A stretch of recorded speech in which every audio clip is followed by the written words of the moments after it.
Hello and welcome back. Tonight we're gonna do a little bit of a different thing. The other night when I streamed, Final Fantasy 14 had a free welcome back event going on where, like, for a month you can log in with anybody who's had a previous account or anybody with a new account and play for free for like 8 days. So I have been craving an MMO for a while now, and I used to play Final Fantasy 14 for a while. And honestly, I used to play pretty much every MMO in existence at one point or another for a little bit of time at least. And because it was a free come back and see what's new event, I figured I would find time to try it out. But then at the same time, there were other MMOs that I've been looking at and have been in the back of my mind for a while that I wanted to try out too. And I tried Black Desert Online a long time ago and didn't really give it much of a chance. Didn't play it very much. So I figured the last stream that we did that I would do Black Desert Online and Final Fantasy 14 in the same stream because they're both known for a few things. They're both known for having really good graphics, some of the best looking MMOs out, and they're modern MMOs that are still somewhat active. I mean, most websites would say Black Desert Online and Final Fantasy 14 are two of the top 5 MMOs out right now. So I figured I'd give them both a shot. My philosophy in a lot of games and the way I do game is if a game doesn't really hold my attention past the first hour mark, I lose interest and I leave it. So what we've been doing, or my plan for these streams, is every night I'm going to do 2 MMOs and we're going to look at the beginning areas, the starting experience in each MMO for an hour and see what it's like. Black Desert Online kind of lost interest just as quickly as I did last time. Actually, during the stream we kind of joked that the last time I played it, I only made it to level 13. During the stream, within an hour, we made it exactly to level 13 again, and I already lost interest. The graphics are really nice. The gameplay is really smooth and fast, for the most part. Fast-paced action combat, which is cool. But then I come to the realization that ultimately you're just going to keep spamming the same attacks over and over again. You can get combos and stuff like that, but generally they're all going to accomplish the same thing. And then the enemies didn't really seem to aggro much. They just stand around and wait for you to attack them. Now, I know it's the beginning area, so that could change. But I know a lot about Black Desert Online, and the end game of Black Desert Online isn't something I'm interested in. I play a game to be communal, to have like co-op people that I play with against the game. And what Black Desert Online's end game is more of people versus people, where your faction fights another faction. It's really PvP focused against other players trying to control nodes in the map, and it's really commerce driven. That's not really my thing that I'm into. Final Fantasy 14 is a lot more story based. And the other thing is, Black Desert Online, while we played the other night, kept having really weird texture glitches where everything inside internal areas, caves and stuff, was just pitch black, couldn't see anything. So that was a pretty bad first impression, so we lost interest in that pretty quick, so that's gone. Final Fantasy 14, I still like. I like the tone of Final Fantasy 14 a lot. It takes itself a little more lighthearted than most other MMOs out there. A lot of MMOs are really serious. Final Fantasy has a little bit of a lighthearted twist to it, cartoony. I enjoy that. And it was just fun. It was a fun time going back to it. I haven't played it in a long time, since like the very first expansion came out. And just trying to play around with it a little bit reminded me why I liked it in the first place. And I might actually go back to it again to see what's in the expansions, because Final Fantasy 14 is really story focused, which anybody who watches my streams or my videos knows that I'm really a story focused gamer. I don't like open world, open-ended, make your own story kind of games because I lose interest. I like having a story that I can follow through with my character. Now, one thing I will say against Final Fantasy 14 is, and I mentioned this during the stream, is it like makes you feel like you are supposed to be like the all-powerful. Later on in the story, you don't see it so much in the starting area, which is what we focus on in the stream. The starting area actually did a really good job of making you feel like you were just one of many who are helping the world. But later on in the story, it makes you feel like you are the all-powerful force. But then when you're starting to realize that everybody else has the exact same story that they share, it becomes kind of a... what's the word I'm looking for? Disingenuous, because you feel like, oh, this story is not really my independent story. It's just the exact same story rehashed for every single character, no matter what race, class, faction, anything they choose. It's all the exact same experience from start to finish. But it does have a lot of cool stuff later on in the game, and like the end game, there's like this big tower that you can go through, which is kind of like a roguelike kind of experience. Just a lot of stuff. You can play musical instruments. I was playing around with that on the stream. But overall, between those two, Black Desert Online and Final Fantasy 14, I definitely prefer Final Fantasy 14. That's what I would recommend for anybody who's interested. just be aware that it does have a $15 a month subscription fee. So now we wanted to come into these two modern MMOs. Fallout 76 is one of the newest MMOs out. It just came out in, I think, the end of 2018. And they advertise it as an MMO, but one thing I have a problem with that just off the bat and why I've never really tried it is because they advertise it as an MMO, but the servers only allow 24 players at a time. So 24 players plus it can go up to 32 if players invite friends to play with them on the server. So it's like an MMO that is built to be antithetical to the idea of an MMO. Like an MMO, I see like massive groups of like 40, 50 people in the same map, just running around, killing things, conjoined, like focused, joined mission to defeat the enemy, accomplish quests and goals and stuff like that. This game is very opposite of that, and it makes sense because the gameplay itself is supposed to take place in like a post-apocalyptic world. I get it. There's not supposed to be a whole lot of survivors left, and the survivors who are left are bare minimum amount of people. You're not supposed to run into people that often. I get it. Snowball, not much. We just went over like a summary of the last stream we did between BDO and Final Fantasy 14, what I liked and didn't like about each one. Definitely like Final Fantasy better. Now we're just going over like what Fallout 76 is about, and it's interesting because you'll even see on here, like this is the main thing that pops up as soon as you start the game. And thanks for joining the stream, by the way. Where was it? Wastelanders update. So this is one thing I've never really understood about this game, and when it first came out it got a lot of bad publicity and about a lot of bad critiques from people because it's an MMO game, supposedly. That's how they advertise it. But it didn't even have any people. The only people in the game were the enemies, which were just there as fodder to kill and get experience points, and the other players on the map. And it had open PvP, or person versus person. So if anybody saw you on the map, they could just attack you, fight you, kill you, and take your stuff without any prompt or warning or anything like that when the game first came out.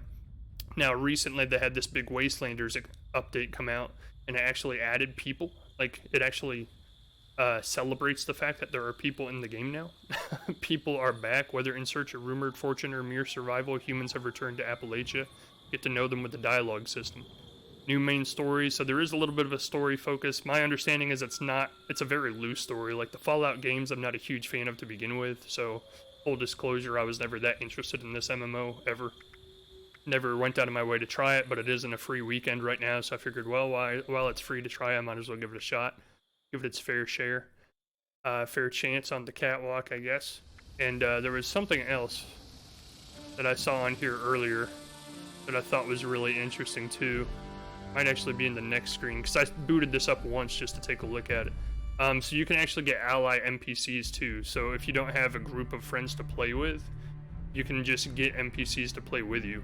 And like, to me, that's really antithetical. Like, everything about this game goes against the idea of what a MMO is supposed to be. An MMO is supposed to be like a massive community of people working towards the same thing. But because this game takes place in a post-apocalyptic world, they try to force the game to have the minimum amount of people around so you don't run into other people, so you really feel like you're living in a post-apocalyptic world filled with like mutated enemies and stuff.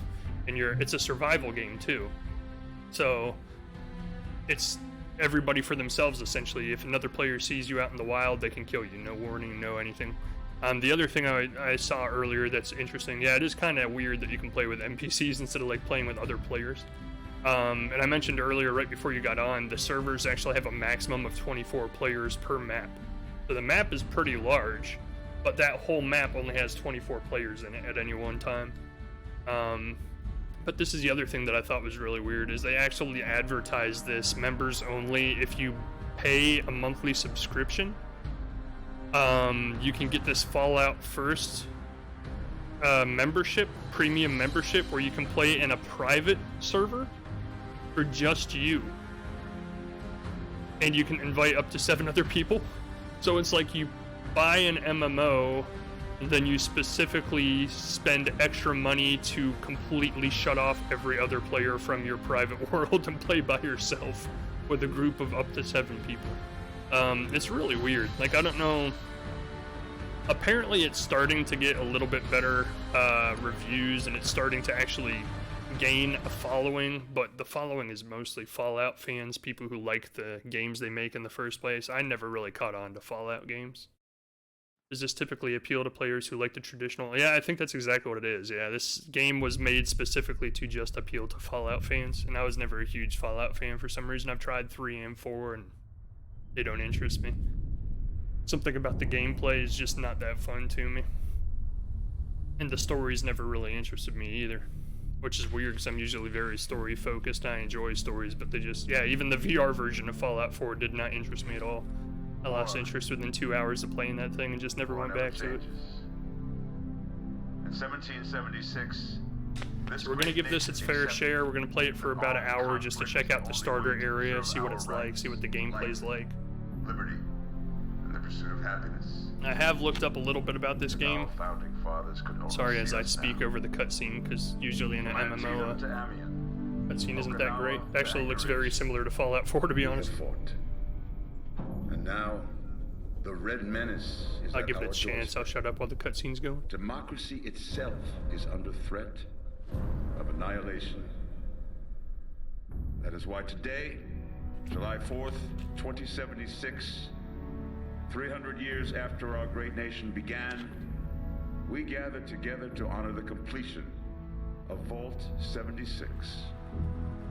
This sprawling underground shelter may have been engineered by Vault Tech, but it was built by you, the good people of America, so that if the bombs do come, if the end does come, our way of life will endure. But not everyone will be saved. Those social distancing. Social distancing must be our best and our brightest. For when the fighting is stopped, like already just in every single individual snapshot in this cutscene, there's been more people than are allowed on one server of the game. Not just buildings, but hearts, look, minds, too many people. And ultimately, America itself. So as we stand here today, we pray that the world will know peace. But if that is not our destiny, if war must come, kind of in the front, kind of looks like David Duchovny. Together, knowing that here in Vault 76, our future begins. Let's go. Let's check out the apocalypse. Bring a balloon. All right, all right. So it's no hidden secret. I'm not too interested in this game. I never have been. Honestly, from the day it was announced, I thought it was a horrible idea because of what they were trying to do with it, and it hasn't really garnered that good of a following. That's why they're trying to kind of rebuild. Wow, that's not me. They're trying to rebuild the game from like the ground up as a whole new experience compared to what it was at the beginning. Personally, I don't know how likely that is to actually make a big difference, but we'll see.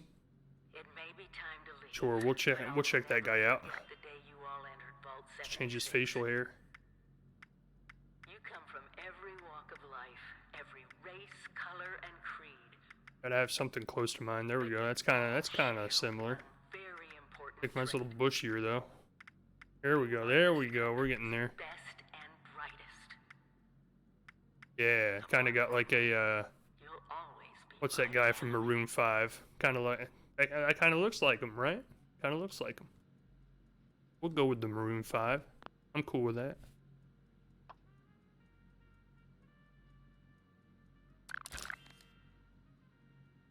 Ooh, he's got the glare. Whoop, didn't mean to go through your head there, dude. Whoop.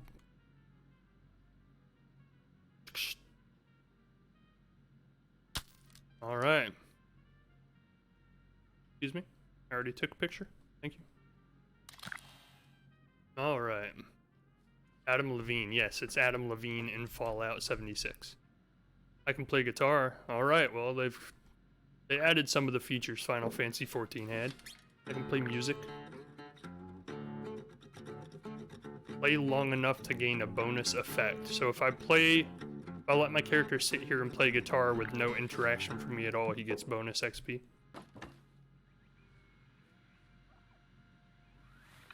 You are invited. Happy Reclamation Day. Terminals can hold holotapes. So this is, from my understanding, before they added NPC characters to actually talk to and get quests from.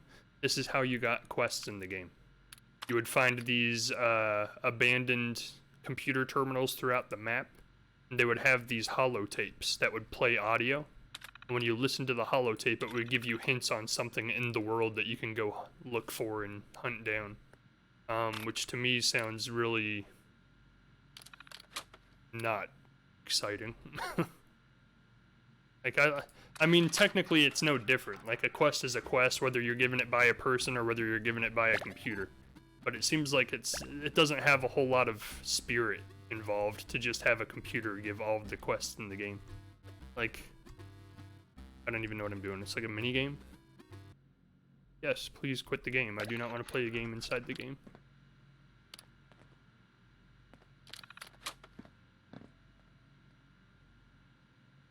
Oh. No. There we go. Overseer will give a speech at 10 minutes to midnight and will lead the countdown. Have fun, everyone. Alright, let's get out of here. We need to actually experience the starting area. So my understanding of the way this game works, and Black Desert Online, I think all of the characters start out in the same area. I've never tried more than... Well, yeah, because I tried 2 different classes so far, and they both started out in the exact same area.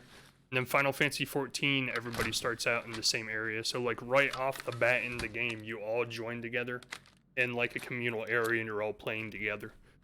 There are actually a lot of MMOs that do the exact opposite, and every single character has its own starting area, depending on what race you choose. And I actually kind of prefer that idea, to be honest with you. I don't like the idea of as soon as you start the game, you're just thrown out in the world with every other player. I like the idea of you start out with your own private, personal story, and then, like, you slowly merge into the other players. Okay, got it, got it. So this really goes deep into the RPG aspect of it. Like, you have all of your different stats, and as you level up, you actually do level up in this game.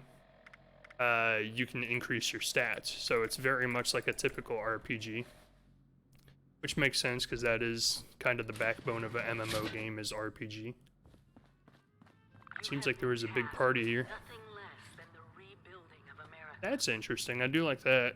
Being able to have a third-person view and a first-person view. Just know that Vault-Tec is proud of you. I am Hello. proud of you. At last! Today is your reclamation day. I bet you're just bursting your bolts to get out there and You have to see hold the down world. shift while you're talking to somebody to move the camera around. If you let go of shift, you get control of the cursor to make your selection on the dialogue.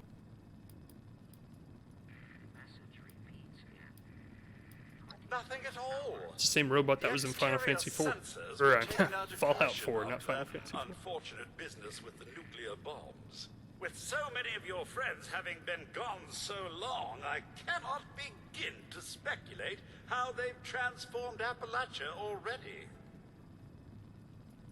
I do like that the dialogue is all voiced. That's pretty cool, because a lot of times in MMOs they don't do that, because for an MMO, if it's a very long MMO, and as time goes on, MMOs add more and more content to them, that'll be a lot of dialogue that has to be recorded for it, so that's kind of surprising that this has full voiceover. Excellent. Adventure and opportunity awaits you, sir. The kiosks have valuable information to help you thrive out there. Best get cracking. Okay. Ruxley. Like how he has a finger pointing so you don't get lost. If there's an option to turn on... Oh, are there even options? Yes. Turn on subtitles, maybe? Oh, so you can get microphone chat in this game too. That's pretty cool. A lot of MMOs you can't do that.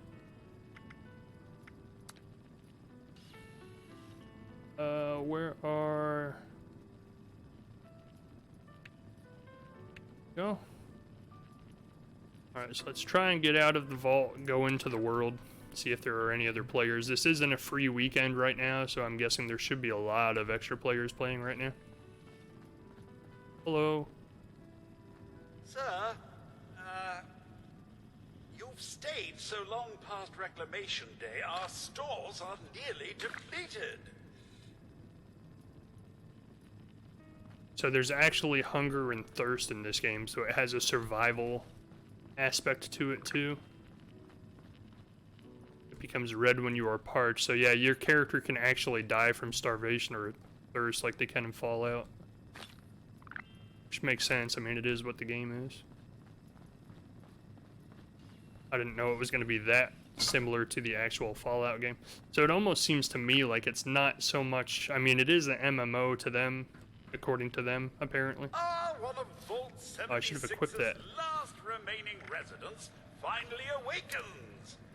Again. Yeah, get my party hat on.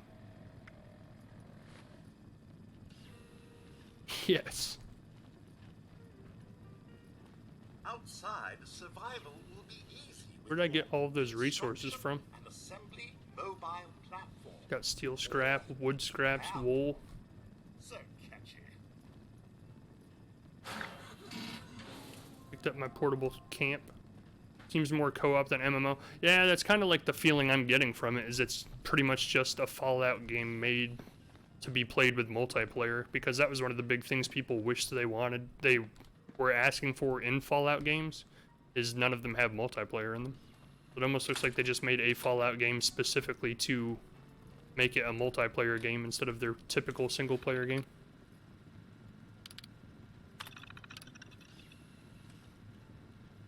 Oh no. I just got reported the security chief. Missing Nuka-Cola cherry. Oh no, someone stole someone's Coke. I've been rationing those bottles for over 20 years. If I catch any of you, so help me God, there will be consequences. Purge all the records.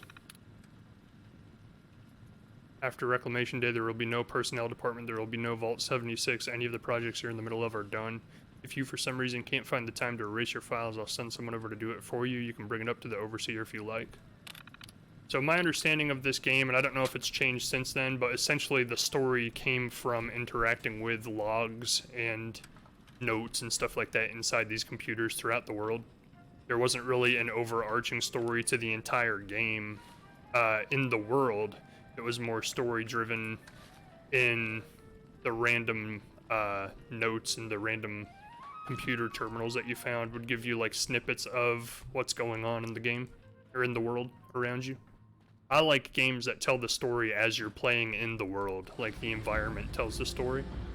So I'm not a huge fan of story games where the story is all fed to you through books that you have to read. I like story that is just naturally occurring as you're playing the game in real time. Vault 76 is one of the most highly valuable and important vaults in our network. These orders must be obeyed at all costs. The future of America is at stake. Upon receiving the activation notice, your team is authorized to use lethal force. Any obstacle or threat that stands between you and getting Vault residents safely inside must be dealt with decisively. Only authorized residents are allowed inside. All other personnel should be considered enemy combatants. The Overseer has special instructions after the...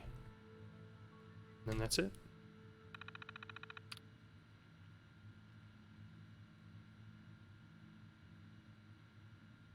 Alright. I don't know how to page down. There's no button on the screen saying page down. I would really like... Oh, there it is. I was going to say, I'd really like to just get into the game. Goodbye. Aloha. Ciao. Arrivederci. So it does kind of have your own instance area when you first start. I guess mostly just to get used to the controls. And each one of those tables that was set up kind of give you an idea of like the different things that are in the game as far as like, you know, the survival aspect, the crafting aspect of it, the XP, the leveling your stats. But as far as the starting area for an MMO, that's like really slow. That's there's not a whole lot of excitement going on yet. It's really slow moving so far. And look, there's a new person already. Why are you not? Oh, you can't do that in this game. Can't type. Is there a dialogue box? No. Oh, what did I do? I messed something up. Oh. Okay. Stop it.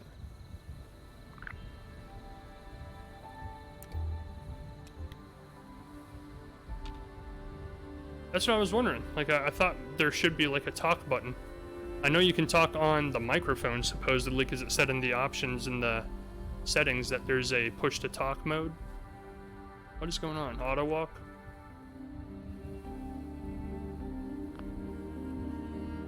Okay, if I could get out of the fighting stance, please.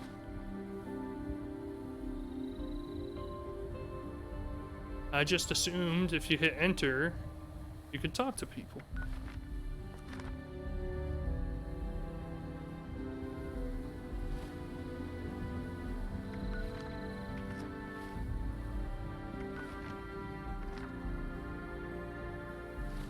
I was gonna ask him why he wasn't wearing his celebratory hat, and now everything's gone to hell. I can give him an emote. Oh, that's cute. Can I get out of fighting stance, please? Like, how did I even do this? Hello? Game? Could help me out here? Well, Madit, there's your thumbs up. Thanks for being such a good sport about all this. I'm determined to figure out a way to chat, because there's gotta be. Like, I've never heard of a single MMO game where you don't have a chat function. Am I out of fighting stance now? Oh, thank you. Guess he just decided to get... Oh, you know what? I wonder if it was because I was near another player. It put me in fighting mode, because this is open PvP. You can attack anybody at any time without any reason, really. And he is AFK, so here. I'm sorry, but you're gonna be our guinea pig, Madit. Oh, it's not working. Oh, pacifist mode is enabled. Madit, you trickster. You made me think you were AFK. Try the... Yeah, I already tried that. I think that might have actually been what put me in combat mode the first time. Oh, he's mad now. Alright, Madit, I'm trying to actually see what this game's about, dude. I'm not trying to just sit here and waste a half hour punching somebody. There's gotta be a way in there. The Vault Dweller? Oh, look! Hey there! So in the original game, these people would not be here. Don't try anything funny, okay? We're all friends. This is in the new update that just came out recently that they added Just people. had a couple of questions we were looking to get answered. Okay, You came out of the vault, right? that's an easy I thought question. It was empty. Wait, is the door still open? Yes, I believe so. Oh, I'm wrong actually. It's sealed tight. God damn it. We got a tip from the Wayward. Heard of the place? New bar down the road. So this guy told us that... After you gave him the last of our caps. And he said that inside that vault is the... You know, that's where the big one is. Our last chance to turn our lousy luck Big around. one. You don't say.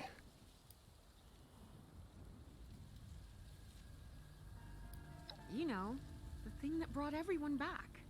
The Oh, so we're here for treasure, huh? Well, yeah, there was this big broadcast, but shouldn't you know it was in there? I told you, Lacey. The guy was scamming us. But those were the last of our caps. No, someone has to know something. It's gonna stick it out until we find them. Wonderful.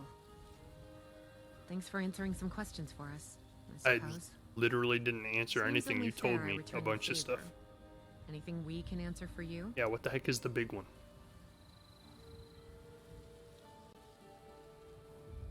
They sent you out here without a weapon? Be a quick trip trying to do this unarmed. Here. Oh, sweet. I got a free weapon. Oh, you gave me a knife? Give me a gun? Happy to tell you what I know, which isn't much. Someone made a broadcast not too long back about there being some kind of treasure buried in Appalachia. We don't know what, we don't know where. With people as desperate as they are, it's meant everyone with a functioning radio has come back to try and see. if they Sound can is get a nice. It piece of has like stereo sound, so it Monsters actually and changes. I mean, Guy I we guess met at that's the kind of Wayward. standard Carter, nowadays, I think but was his name. He gave us a couple of leads to chase down. in The exchange graphics for are all our money. pretty good Plus, for an he makes MMO. They're something not of them. great. Like, I don't think they're as good as Final Fantasy 14, but I just like Final Fantasy 14 style. I don't think they're as good as Black Desert, but they're decent for an MMO, and actually, ironically, they look better than all of the Fallout games. So. If your overseer crossed our path, she sure wasn't broadcasting it. Sorry. You might ask at the Wayward. Seems like they set themselves up to be a natural stopping point. We both came over from Virginia. Well, what was Virginia?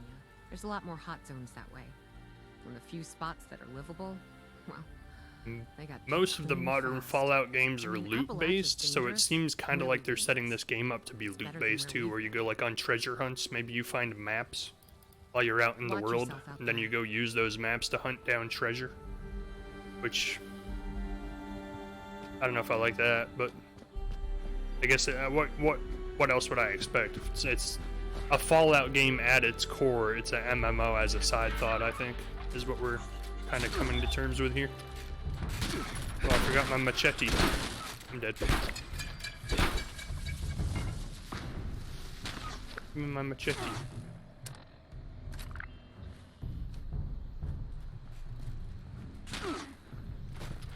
Kill. Where'd you go? Dead. So Fallout combat has never been a favorite of mine. I feel like it doesn't really have a whole lot of impact. Like the combat just doesn't feel that great to me. And this isn't any different. It's just hitting an attack button and I wonder, I'm guessing there's not going to be any skills in this, which is interesting because usually MMOs are based off of skill-based combat where like you have, like we saw in Final Fantasy 14 and, oh, let me play some more music. And BDO, like usually you have a skill bar down on the bottom of the screen that has like 1, 2, 3, 4, and all of your skills get added to that bar. But if this is literally just a multiplayer version of Fallout, that's not going to be a thing that's in the game. It's just going to be melee attacks and then guns. Which is interesting. Interesting take on an MMO, I guess. Again, it's definitely built. There is leveling because let me see if I can figure out how to get to that. I've not been much of a Fallout fan before, but I know enough to know. Yeah, so here's your stats. So here's the stats. So your strength is a measure of your raw physical power. It affects how much you can carry and the damage of your melee attacks. Perception affects your awareness of nearby enemies, your ability to detect stealthy movement, and your weapon accuracy in VAT. Which is actually really interesting because VATS, what that does is in the regular Fallout games 3 and 4, VATS slows the game world around you down to like almost frozen time. And that lets you zoom in and select individual body parts of the enemy to get like critical hits and do more damage. And in the Fallout 4 VR, it let you do the same thing. You could like move your wand around and aim at specific body parts of the enemy. I'm not entirely sure how that would work in a MMO though, because you can't really slow down time because the time would have to slow down for everybody else around you, which is interesting. Endurance is a measure of your overall physical fitness. It affects your total health, the action point drained from sprinting, and your resistance to disease. So this is what you use leveling for in this game. I don't think, it seems like anyway, you don't actually earn skills or moves or attacks as you level. You just level up your stats, which will give you the ability to play a certain kind of character that you want to play. So there's not classes or races in this game. It's just everybody starts as the same person, and then depending on what specific stats you want to focus on as you level, you can level stealth, you can level melee, you can level accuracy with guns, kind of create your own class through leveling your statistics, which is, again, an interesting take on it, not necessarily one I like. I like the idea of having individual classes that have their own specialties from the get-go and have their own special focuses from the get-go and skills that you can unlock. Skill trees. Because that, essentially what that tells me is like throughout this game, no matter what you do, the gameplay doesn't change. Like the gameplay is always going to be the same. It's always going to be either you're melee attacking or you're shooting at enemies. from start all the way to finish. Whereas in other MMOs, like as you level higher and higher, you get new skills. It changes the game a little bit. Your gameplay, your strategy changes with the new skills. Whereas this, it's like what you see at the very beginning of the game is going to be what you get for the entirety of the game. And now it's just, from this point on, it's literally just, okay, this is what the game is. Now wander in this wasteland and see what kind of cool loot you can find and what kind of treasures you can find. Is essentially what it boils down to me so far. I mean, obviously, the first hour of any game doesn't give you a huge idea of what it's going to be. Like, they could mix it up later on in the game, because a lot of MMOs, like, once you hit a certain level, like, for some reason with most MMOs, like, level 30 or level 20 are, like, big game-changing levels where you unlock, like, mounts, or you unlock your second specialty or something like that. Ooh, let me get my pistol out, except I can't, because I can't slow the game down while I'm playing, because it's a live game. Die. Okay, get in the house, get in the house. Heal yourself. How do I heal? I tried to do it earlier. There it is. Heal, heal. Why are you shooting me, man?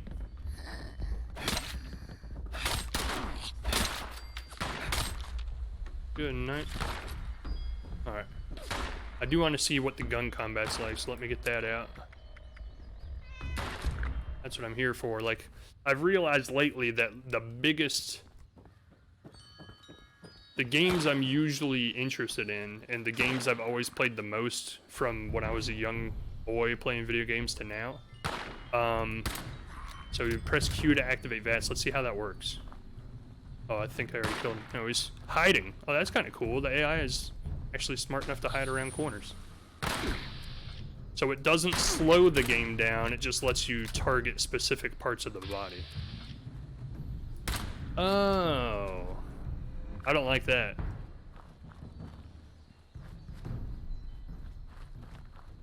So it just said in the little pop-up that came up before this one that says VATS consumes AP, it said VATS doesn't allow you to aim, it just automatically targets the part of the enemy that has the highest percentage chance to hit. Whereas in the regular Fallouts, like the one thing I did like about the gameplay is when you went into VATS mode, you could like specifically target the head to get critical hits or one-hit kills. In this game, and it makes sense because it's a real-time world where other players are playing in, so you can't necessarily slow the game down. I don't know how that would even be technically possible. So instead of letting you slow the game down and take control of it and do fine, minute, detailed aiming, yeah, the game takes control from you when you turn VATS on and automatically targets whatever part of the enemy will have the highest chance of hitting. Not the highest damage of hitting, the highest chance of hitting. So that kind of takes away the whole point of the VAT system to me personally. Or like the one thing I actually did like about the Fallout games, they've kind of completely nuked and ruined. It almost seems pointless to me, honestly. Like I feel like the gameplay, I almost have enough to craft something, but not quite. I need leather.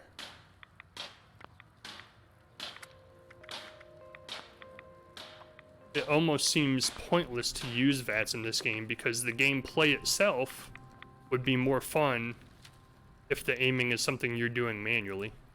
Once it takes control of the aiming and it just becomes a, you know, it auto targets the enemy and auto attacks, then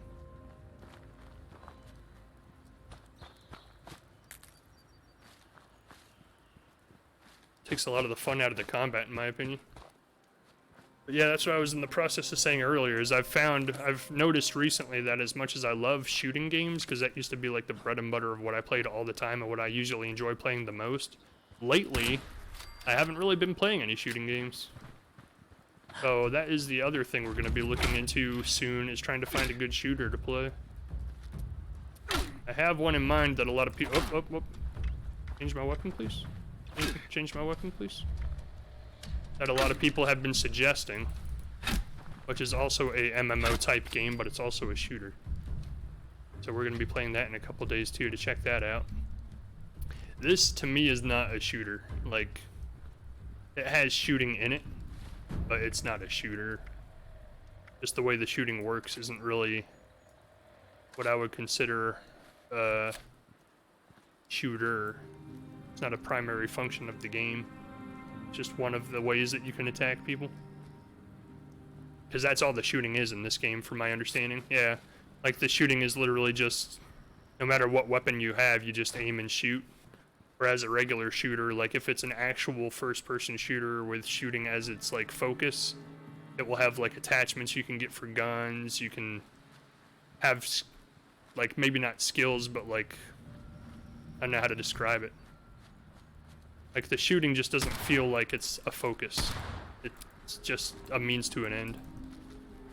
As you can tell from the VATS system, it literally just says, oh, well, we're just gonna auto shoot your enemy, and whatever part of his body does the highest chance of hitting will hit automatically for you.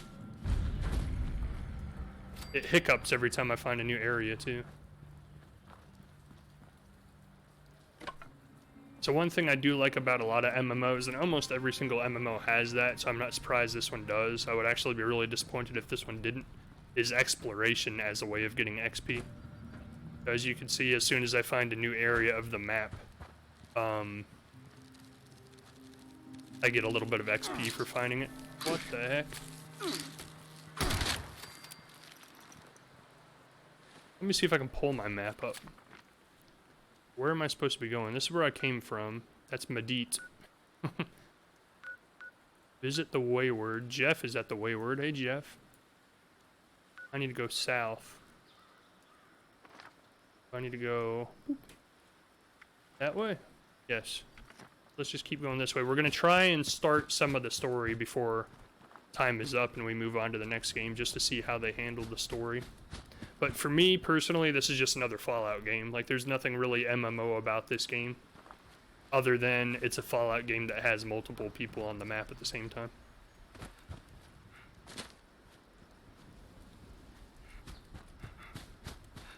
And you could team up with people, but even when you team up with people, I've read online, a lot of people said that even when you team up and have like a party, the party doesn't actually share objectives. Like, you all still have your individual objectives, you're just playing together, which seems really weird to me. I could be wrong about that. That could be something that they've improved since the game's been out, but I thought the forum post I saw about that was pretty recent. It was like maybe a couple months ago. Jeff. Stay still, Jeff. We're gonna try this out. How do I turn pacifist off? How do I talk? Hello, Jeff. I would love to talk to you, but I cannot. So I will just give you one of these. Jeff's freaking me out.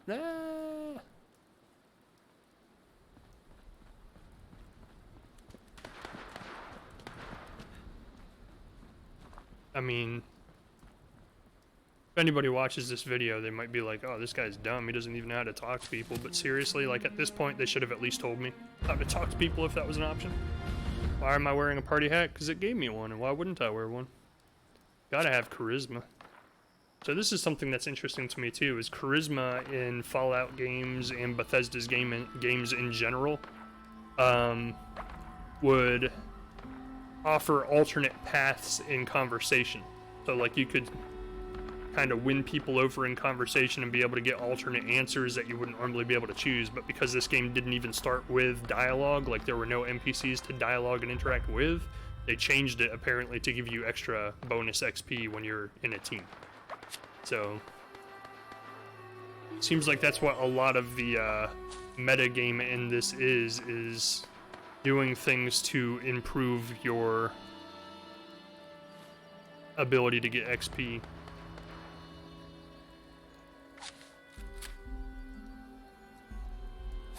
Yeah.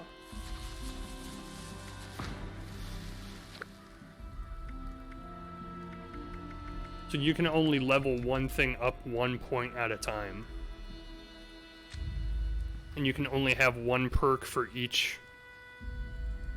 Is that right? Is that what I was seeing? You can only have one perk for each individual stat active. So as you level, you probably unlock different perk cards for each stat, but then you have to only choose one for each one to keep at a time. So even as you level through the game, you're gonna lose your skills. So instead of leveling in just gaining a massive amount of skills that you can choose from like you do in other MMOs. You're going to have one skill for each individual stat that you can use, and I'm guessing most of these skills are probably going to be, I can't remember what the word is off the top of my head, but they're going to be passive skills where it just affects something in the background with your stats. It's not going to be active skills that you can actively use while you're playing the game, like a move. It's kind of weird though, because it almost takes away the point of leveling, because you don't have the ability to use all of the skills you unlock all at the same time. You're going to have to pick and choose, so as you level, you actually replace old skills with new ones.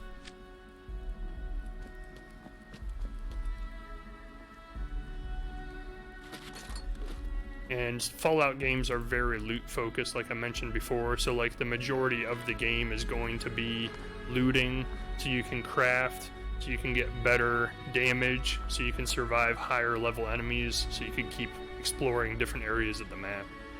How the story falls into it, I have no idea. That's why I want to try and get to this first story node here and see how the story is worked into the MMO. Dying of radiation poisoning. Please, someone save me.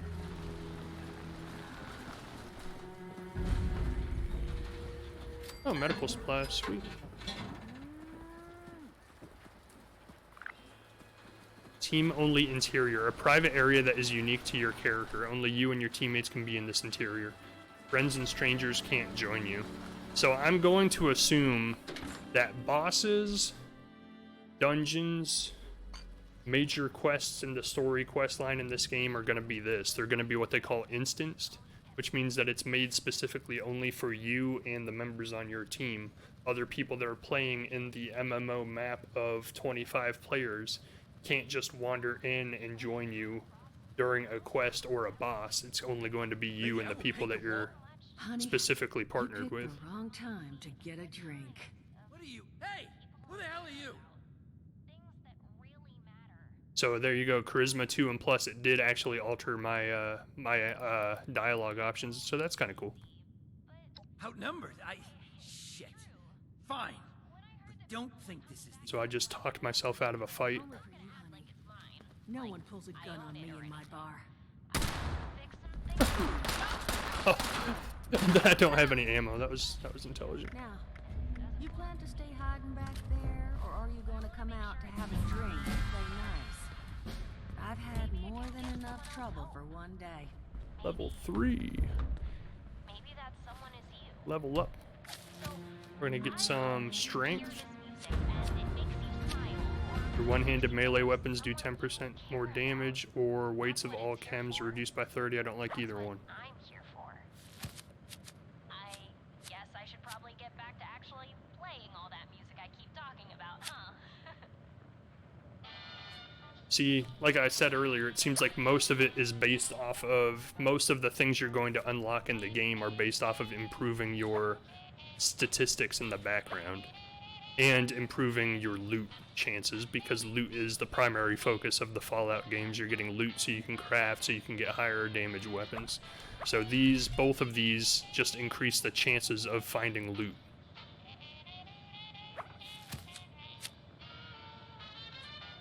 Points regenerate faster. Health automatically uses a stim pack. Stim packs restore more health. So again, it's just improving stats. It's improving the numbers. Gain more XP. Hunger and thirst grow slower. So you don't actually get skills in this game. You just get things that affect your stats.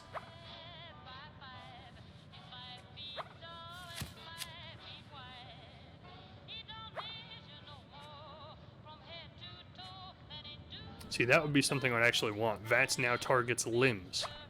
Focused fire to gain accuracy and damage per shot. We'll try that. There we go.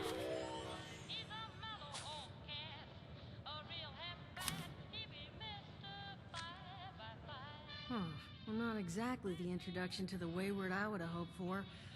Well, sorry about that, darling. First round's on me. Name's Duchess. There's something I could do for you. Your guess is as good as mine, sweetheart. He busted in here saying I needed to turn over the location of some fellow named Crane, who I guess I must have served at some point or another. Since then, a steady stream of miscreants has been making my life irritating. So we're all looking for your Not treasure. exactly good for a budding business. So this is interesting that this is the beginning of the story of the game, because this didn't exist in the game as it existed as recently as a month ago. Like, people like this that you could interact with and talk weren't even in the game.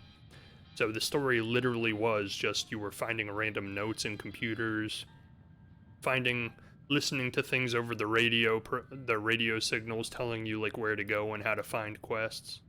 This just seems more personal, having somebody actually talking to you and telling you where the quests are. But it's weird in an MMO game, supposedly MMO, to have a quest giver and not see other people flocking them to get quests from them, because it's isolated just to you. Like, this is my private experience that's happening on the server right now. Nobody else can be involved with it, which is really weird. I don't like that. It literally is just a Fallout game made to have multiplayer on the open world map. And that's essentially all it is. The story is still a single player story. The experience is still very much an individual experience. Doesn't really feel much like an MMO at all. But I get it, because it is supposed to take place in a post-apocalyptic world where you're supposed to be like one of a very few survivors. But then just make another Fallout game and make it multiplayer. Don't advertise it as an MMO and then release it and then be like, oh, by the way, everything is going to be isolated to just your experience and nobody else is going to be able to experience it with you unless they're in a party. My idea of an MMO, which we'll see in some other games I plan on playing later, are massive maps that have tons of people sharing the map world together. And then as you're doing things in the world, other people around you, they don't have to be in your party, but other people around you can just randomly come over and help you. You can go randomly help them. Even just by being in the same area doing the same thing, you're helping each other regardless of your intention. Kind of like how Final Fantasy XIV was working. If I was in the same area as another person and they were hunting the same enemies that were on my hunt log at the same time that I was, whether they killed them or I killed them, as long as each one of us hit it at least once, it counted as a kill on our hunt log. Whereas this game, it's the complete opposite. It's like, no, you do everything individually. We don't leave the world open for other people other than the massive map. The open world map has other people running around, but even then, it seems like the interaction you can do with them is extremely limited. I can't even text. I can't chat with them. I can send little emotes and that's it. Now, supposedly you can mic chat, but I'm guessing that's probably only for party too. Overseer, huh? So you must be the one. No, I haven't seen her, but I have heard her. So she's probably going to have radio or something. For one of her oh, found a tape. Camp across the way, though.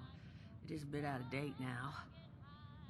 Maybe you're the one she left. So I wonder if this is the same story that was originally here, but they just added this NPC here to give you the tape, opposed to you just going and finding the tape. Maybe there's something you could do for me in return. Just agreeing to lend us a hand in a little diplomatic intervention. See, that boy you put down, he's not the first of his crew to roll in here, but I want him to be the last. Normally, I'd send my people out to clean house, but my muscles run off, so I don't have the bodies to spare right now. But I'm willing to pay good money if you put an end to this for me. So, what do you say? Sure, you're not gonna give me any options anyway, so. Sure will. Throw some caps your way, too. Caps, oh yeah. That's what I was hoping. So, the details. Now, each of these boys came in asking after Crane. I'm thinking we can make that work for us. How would you grab the attention of a bunch of single-minded thugs? Salisbury steak, that always got people running in the vault. Charisma, oh, I can only use this option if I have low charisma. Not sure I've got enough on hand, unfortunately. No. We're gonna draw them in by making them think you're Crane. Just give me 1 second. even these quests at first glance, like this is obviously only our first quest, but even this seems like a very solo experience. Like if I was in a party right now, Okay, I think I'll just... it wouldn't even make any sense, because it's just supposed to want you to be know, setting up a architecture trap to ain't make them exactly think my I forte. individually am this guy named Huh, Crane. So what about the other not members bad. of my party if I was in a party So right what now? I've chicken scratched together here for you is the schematic for one custom-made Crane Treasure Hunting Inc. sign. If I didn't butcher the plans too bad, They'd all be it's getting the got a exact same little quest system and we'd built all in. be acting You like just need to Crane. build it, use the tape it spits out to tell the world you're open for There's business. 7 Cranes. And Oh, you they'll can all come convince running any now. folks that show They were up looking to for tell you 1, now where we their got boss 7. is hiding. They did teach you all how to build from schematics up in that vault of yours, didn't they? That's the spirit. Hey, if you need a refresher, good old Morty Mort. He's can got help no you nose. out.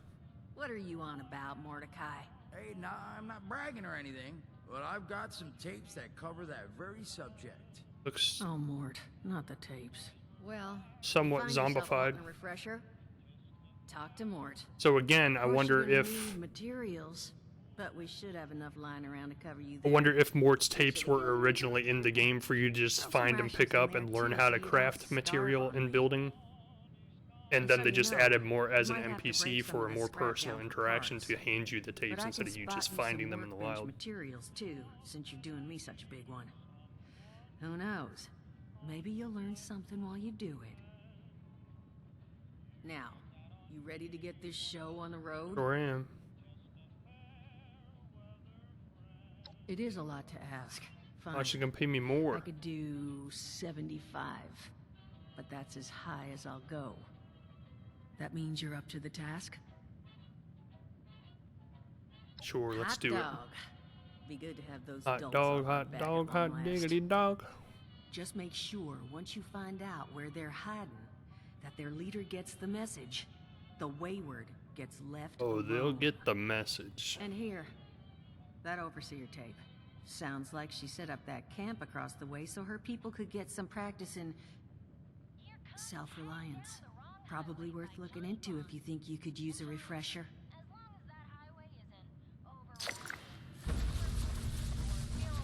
Cool, I unlocked a challenge. Select a bobblehead, holotape, or magazine. I unlocked another challenge, and I did a quest. My first quest. Find the same recipe or plan. Reading it again does nothing, but it can be traded to other players.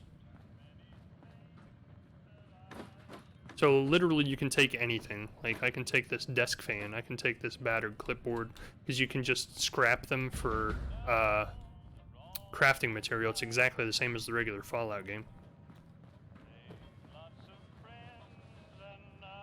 I'm gonna listen to this holotape.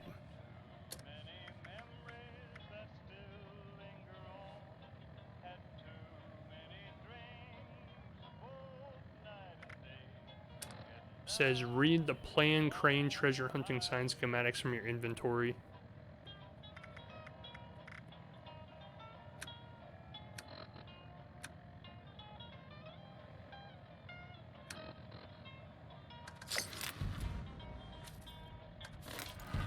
We just learned a bunch of recipes. We'll listen to the holotape. Overseer's log, south of Vault 76. I knew this wasn't going to be the Appalachia I remembered, but mutated animals, haywire bots, and no people so far. We have to be ready to rebuild in what I can confirm is hostile territory. Fortunately, Vault Tech was prepared. You see this? The cooking station, the stash box, Yeah. the workbenches, all built. Oh, he's creepy looking. You need a home base out there. The construction and assembly mobile platform is designed to give you one. Just add resources. Glad I get to it. hear Vault Tech actually took care of some. You hear these rumors, right, about him just throwing folks to the wolves. Here's some... Well, don't you worry that smooth little face of yours. You are in good company now. Now, what can I do for you? You're creepy looking. I mean, can you help me?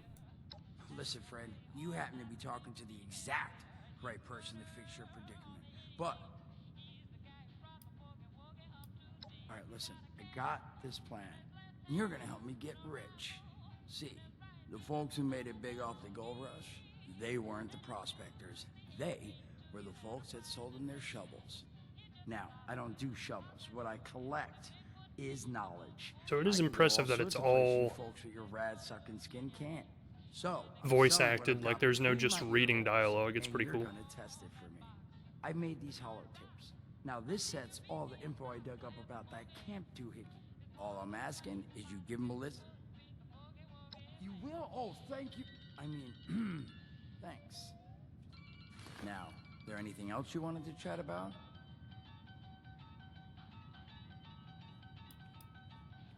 Some other time then. And it's actually decent voice acting too. A lot of the times in MMOs that have voice acting, it's really poor. This seems decent. But it definitely plays like a single player game. I'm going to assume at first glance from this first experience that the story is going to be the driving force of playing the game. Which for me, you would think that's a good thing because I am really story driven. But there's certain aspects of an MMO that I would want to go with that. And generally, I just don't like Fallout stories. They're extremely boring to me. Like, it's literally just go from point to point to point doing quests until you can find the final objective, which in this game it seems to be the Overseer is what we're looking for in the long run. I do want to try to do this, though.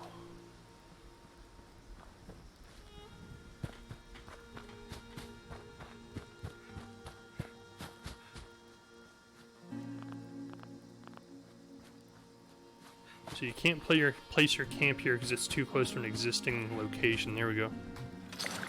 So you can literally, that is kind of cool. You can actually literally just put your camp anywhere in the whole game map. That's not too close to an existing location. Now I have my camp.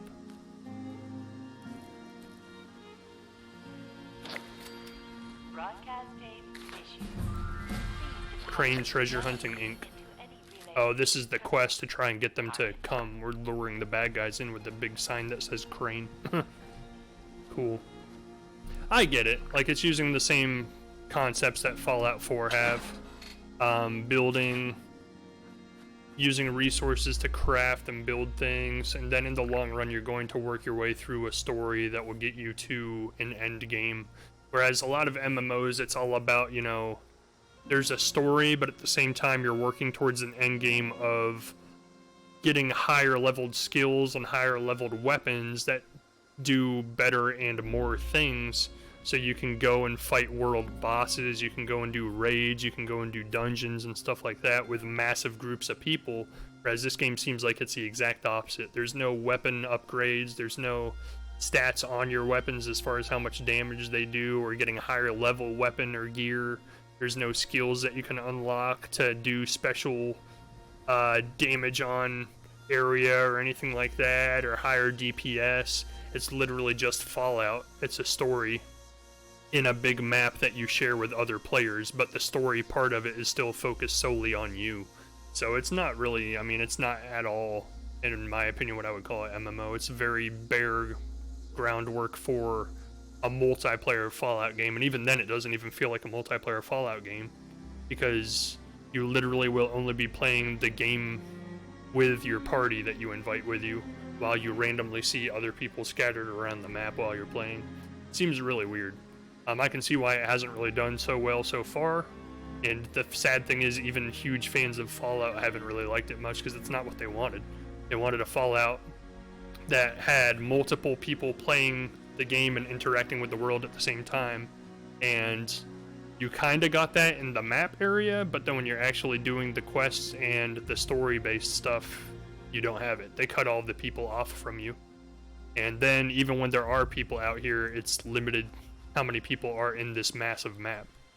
And as far as MMO goes, to be completely honest with you, the map's not that big. Like, we've already seen all of these areas here, this whole section of the map. I'm assuming, or I'm at least hoping, that... Okay, there are more. Okay, I was gonna say, well, even then, it doesn't look that big. Like, it looks like a regular Fallout game. Looks like about the size of maybe even smaller than a regular Fallout game. So, I mean, it's not that huge of a game. Like, I see it lasting a few hours, and then you're done. Whereas an MMO is something that, like, comes with hundreds of hours of content, things you can do outside of questing, things you can do outside of the story, with massive groups of 40, 50, 60 players at a time all together in the same place, and this game just doesn't have that. If you're looking for MMO, this is not the game to recommend. I agree, Snowball. I would say this is not the game. Even if you're a Fallout fan, if you're a Fallout fan and you just want more Fallout, and you also want more Fallout that you could potentially play with your friends that you know personally, I'd say this is a cool game for you, but not my game, not my thing whatsoever. So, we gave it a shot, we gave it a chance, that's all we can do. So, the interesting thing about this, and excuse my screen while I go from game to game, is they made 2 MMO games. One was Fallout 76, which is the newest one, which is based off of their Fallout games, obviously. And the other one is Elder Scrolls Online, which is based off of their Elder Scrolls games. And it's a really weird dichotomy between the two, because Fallout is a single-player game. Elder Scrolls has always been a single-player game. But you'll see once I start playing this, because I have played this one before. I played it when it was in beta before it came out, and I played the actual game on release for a while, for probably about 6 months.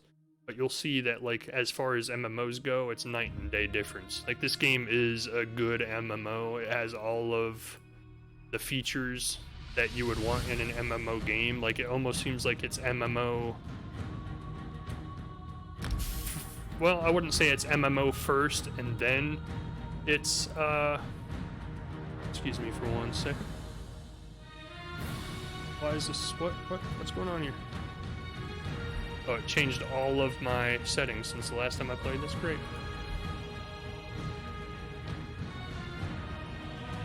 Sure. What is happening?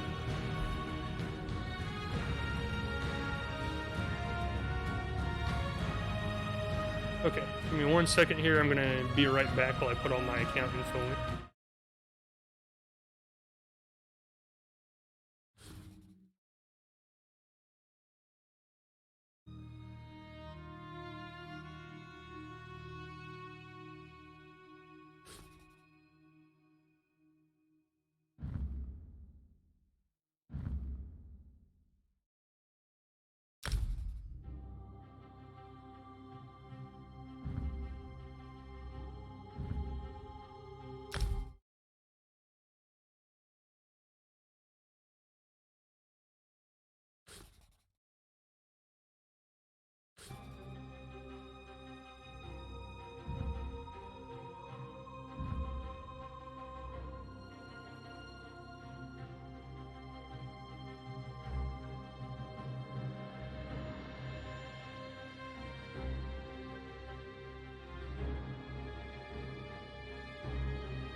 So here we are back, logged into the game, or at least trying to.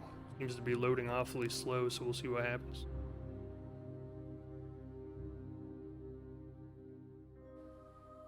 Yo, so this is my character that I had back when the game first came out. I played around for a little while, like I said, a few months anyhow when the game first came out. That's not what we're here for. We're here to make a new character.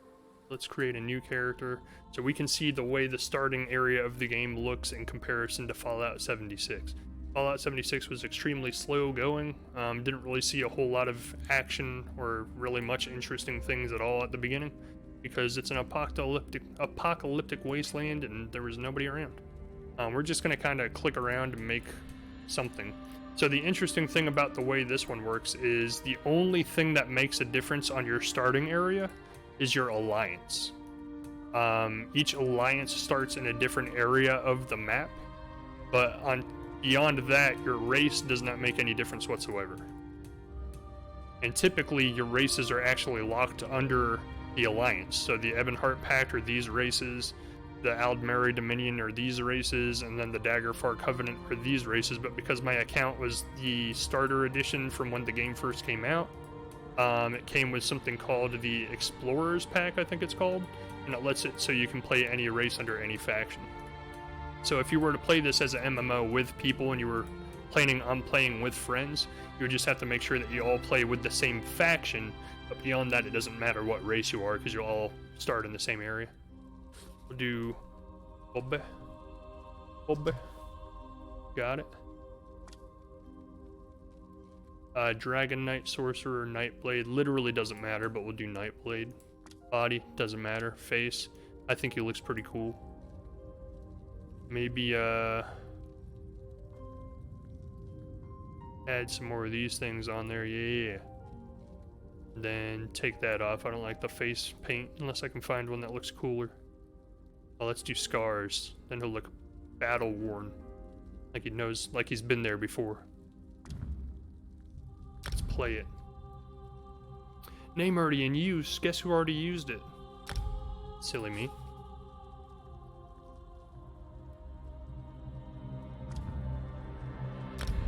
Name already in use. We're gonna name him Bubby Rooski too. Oh, doesn't let me put numbers in. Bubby Roosk.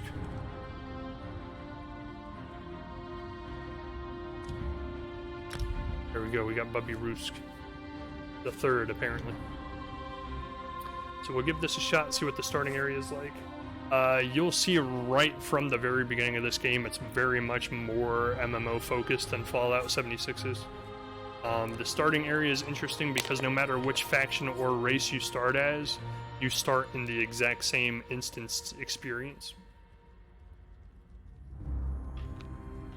And I say instanced, but it's not instanced to just you, it's instanced to anybody who just created a character and is brand new into the game. So even right off the bat, you'll still run into new characters, even though you're in your instanced section. So you started in Soul Shriven and Cold Harbor, so I'm in a jail right now. And it starts you right off, like you have a quest. Find a way to escape Cold Harbor. The graphics in this game are very good for an MMO, like they're probably up there with Final Fantasy XIV and BDO in my opinion, Black Desert Online. And honestly, again, ironically, I think these are better graphics than the actual Elder Scrolls games have currently. Whoa there. Are you alright? Oh, let's see if we can put some captions on here. Oh, don't kill me. My character's standing right there. You're going to need it. Subtitles on. Cool. So she said something, but I didn't hear her because I was too busy trying to find subtitles.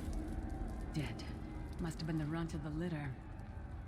So again, very impressive. They actually have voiceovers for pretty much everything in this game, which is one of the big selling points for the game when it first came out, because that's very rare for an MMO. Stay sharp.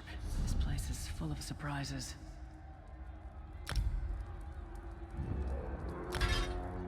Now I have a weapon right off the bat. Again, very quicker start to this game than Fallout 76. It starts very fast-paced. It starts with a lot of action right at the bat. Right off the bat, you start right into the main story.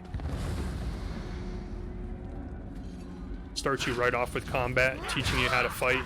The combat in this game, in my opinion, much better than the one in Fallout, which is funny because that's my biggest complaint about the actual Elder Scrolls Skyrim game, is I felt the combat was like really lacking, but for some reason the combat in this game, the melee combat, actually feels like it has a lot of weight to it. Feels like it's actually, when you hit something, it really feels fulfilling. It doesn't feel like you're just clicking a button and seeing something die. It actually feels like the combat is actually heavy. The weapon has weight.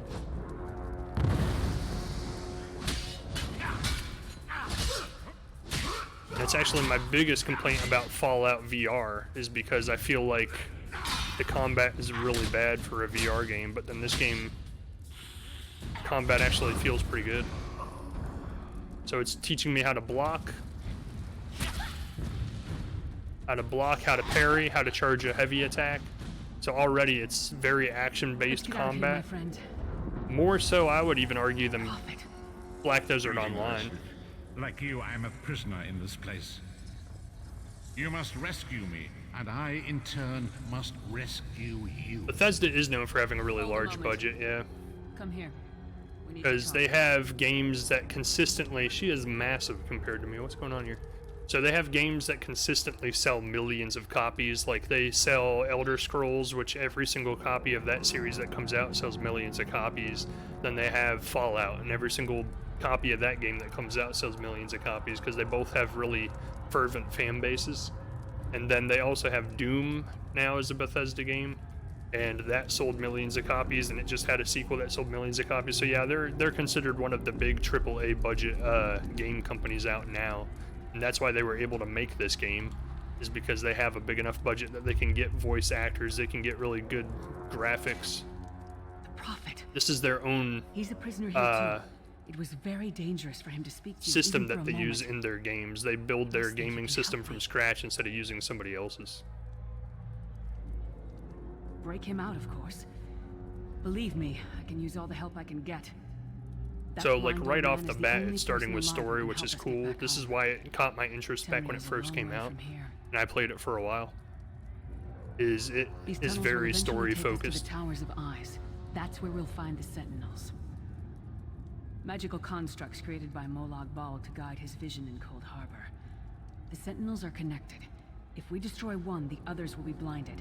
With any luck, that will buy us the time we need to free the So that old man is the prophet. We're supposed to go and save him from this other dimension ran by this dude Molag Bal, which a lot of this stuff is taken from the main single-player games, a lot of these references.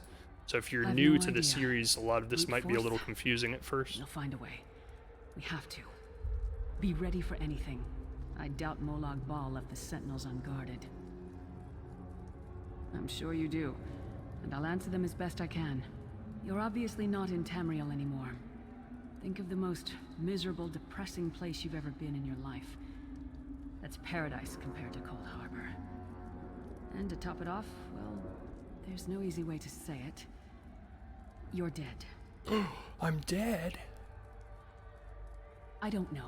Once we rescue the Prophet, he can tell you about the gods and the ways of Oblivion. I don't understand any of it myself. So again, gods, Oblivion, it's all stuff that came from the single-player series. Molag Bal is a massive demon. We should keep moving. I have played a little bit of this, so I know what's coming up here. It's very cinematic. Like, for an MMO game, this is very highly cinematic action. Like, just that alone. Like, that's a pretty cool little scene that you walk into here. So we block. Charge attack.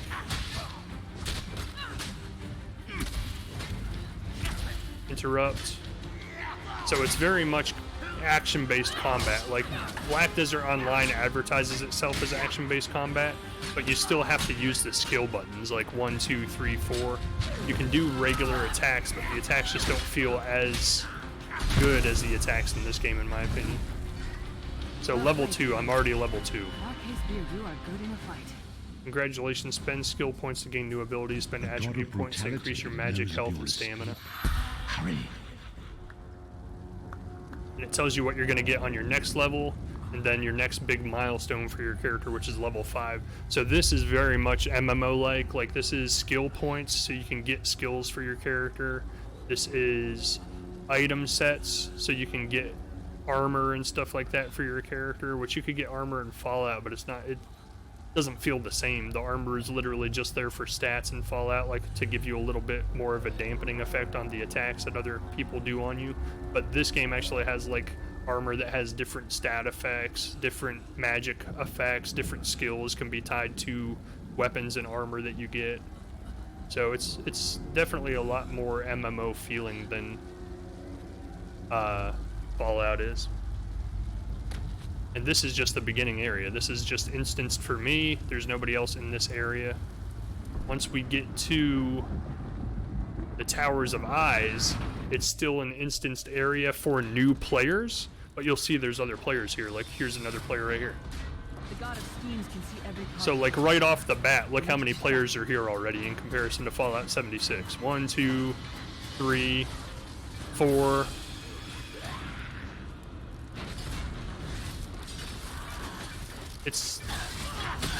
This is a massively multiplayer game. Yeah, it's definitely, like, right off the bat, the MMO feel is way more obvious than Fallout 76. I would not even go as far as to say Fallout 76 had any kind of MMO feel to it, in my opinion. But this game, and this is just the starting area again, so this is like the instanced area at the beginning for brand new players that just finished creating their character. There's already this many people around. Once you get into the towns, the server, the way they do the servers in this game is it's called a mega server. So everybody who's playing is on different servers technically when the game handles their character into the game world. But then the mega servers will take everybody in a similar area, like everybody who's playing in the same language area, like the United States, Europe, stuff like that, and they'll combine all of them into one big mega server. So when you're out in the main world of the game, there's literally dozens and dozens of people playing in the same map at the same time. Destroy a Cold Harbor Sentinel, sorry. So we gotta find a Sentinel. So the action combat, obviously, you can see I haven't even gotten a skill yet. There's no skills on the bottom of my screen at all. And the combat already feels way better than most MMOs, in my opinion. Like, this is why I played it as long as I did, is this game is really enjoyable.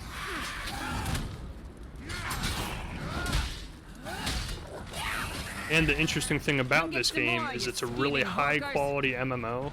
It gets a lot of new content. They make huge expansions for it like almost every year since it's been out. And usually with high quality MMOs that keep having new content come out like that, there's a monthly subscription. This game started when it first came out with a monthly subscription, but now it's completely free. Try to be inconspicuous. Once you buy it, you still have to pay for the game itself and the expansions, but once you buy it, you don't have to pay a monthly subscription to keep playing it. Oh, I was supposed to sneak. There we go. That was actually, was that an enemy? Or was that a player? I couldn't even tell. So this is one of the Sentinels. So you can see it's kind of like Sauron's eye from Lord of the Rings, like it's looking around trying to find me.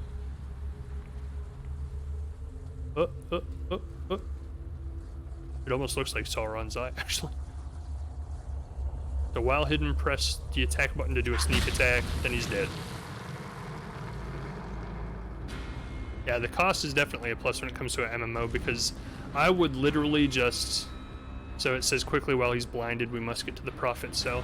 I would literally play Final Fantasy XIV all the time, except it doesn't sound like a whole lot of money, $15 a month, but when you're talking about, you know, over a year, you just spent $160 to play one game.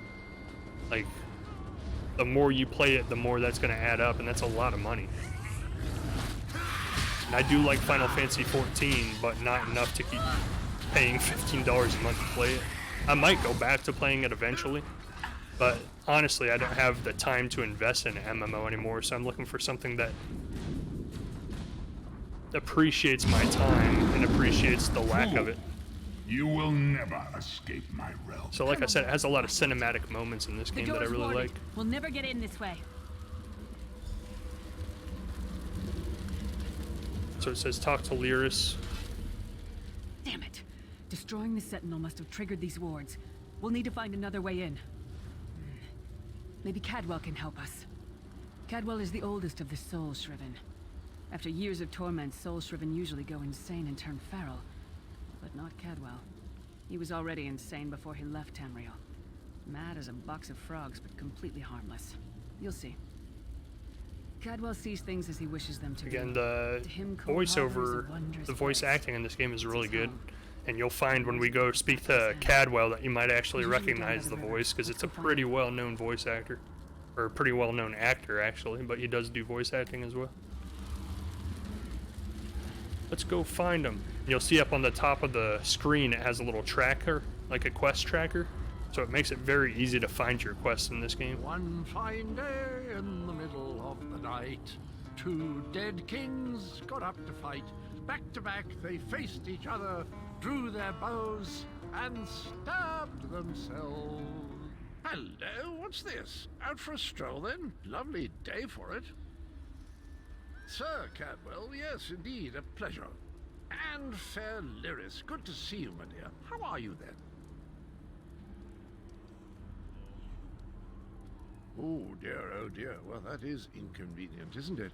Tell you what, I happen to know another way in. Much more of a scenic route.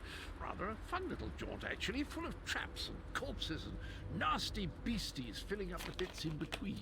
I'm trying to place the voice. It sounds familiar, but I can't quite put my finger on it. It's actually John Cleese. Rather cautiously, I expect. Watch your step, hold your nose, and do mind the traps. There'll like as not be a fair dose of running and skull bashing as well. Follow the river.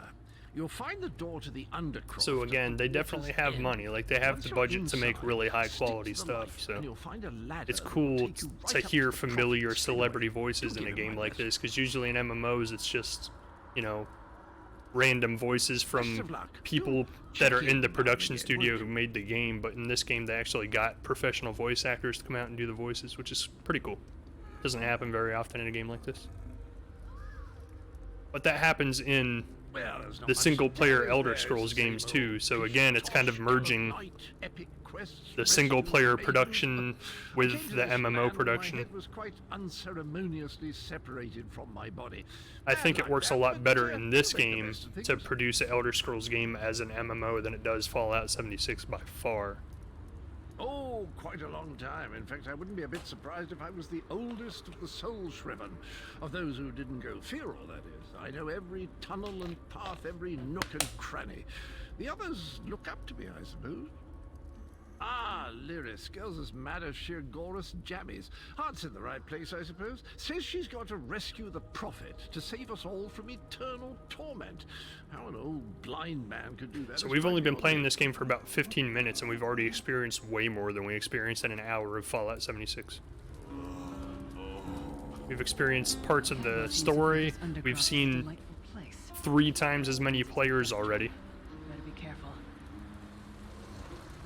And we've already seen tons more combat than we did in Fallout 76.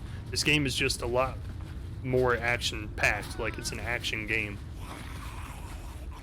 Compared to Fallout 76, which to me just moves too slow. Like, I couldn't... After that 1 hour first impression of Fallout 76, I didn't feel like I would be missing anything by never playing that again.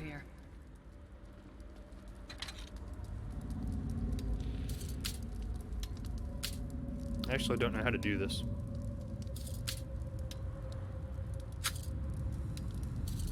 It's been a long time since I played, so I kind of forgot the mechanics here.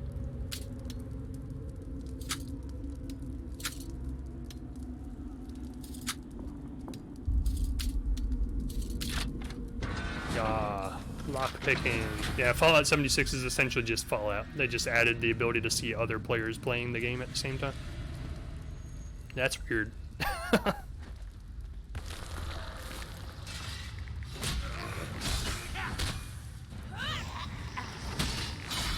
So now it comes to the question of why did I ever stop playing this game? And honestly, this game becomes... We taught that one to fight. The god of self-punishment. It's a good MMO as far as having a massive group of players on the map playing together and a lot of things to do.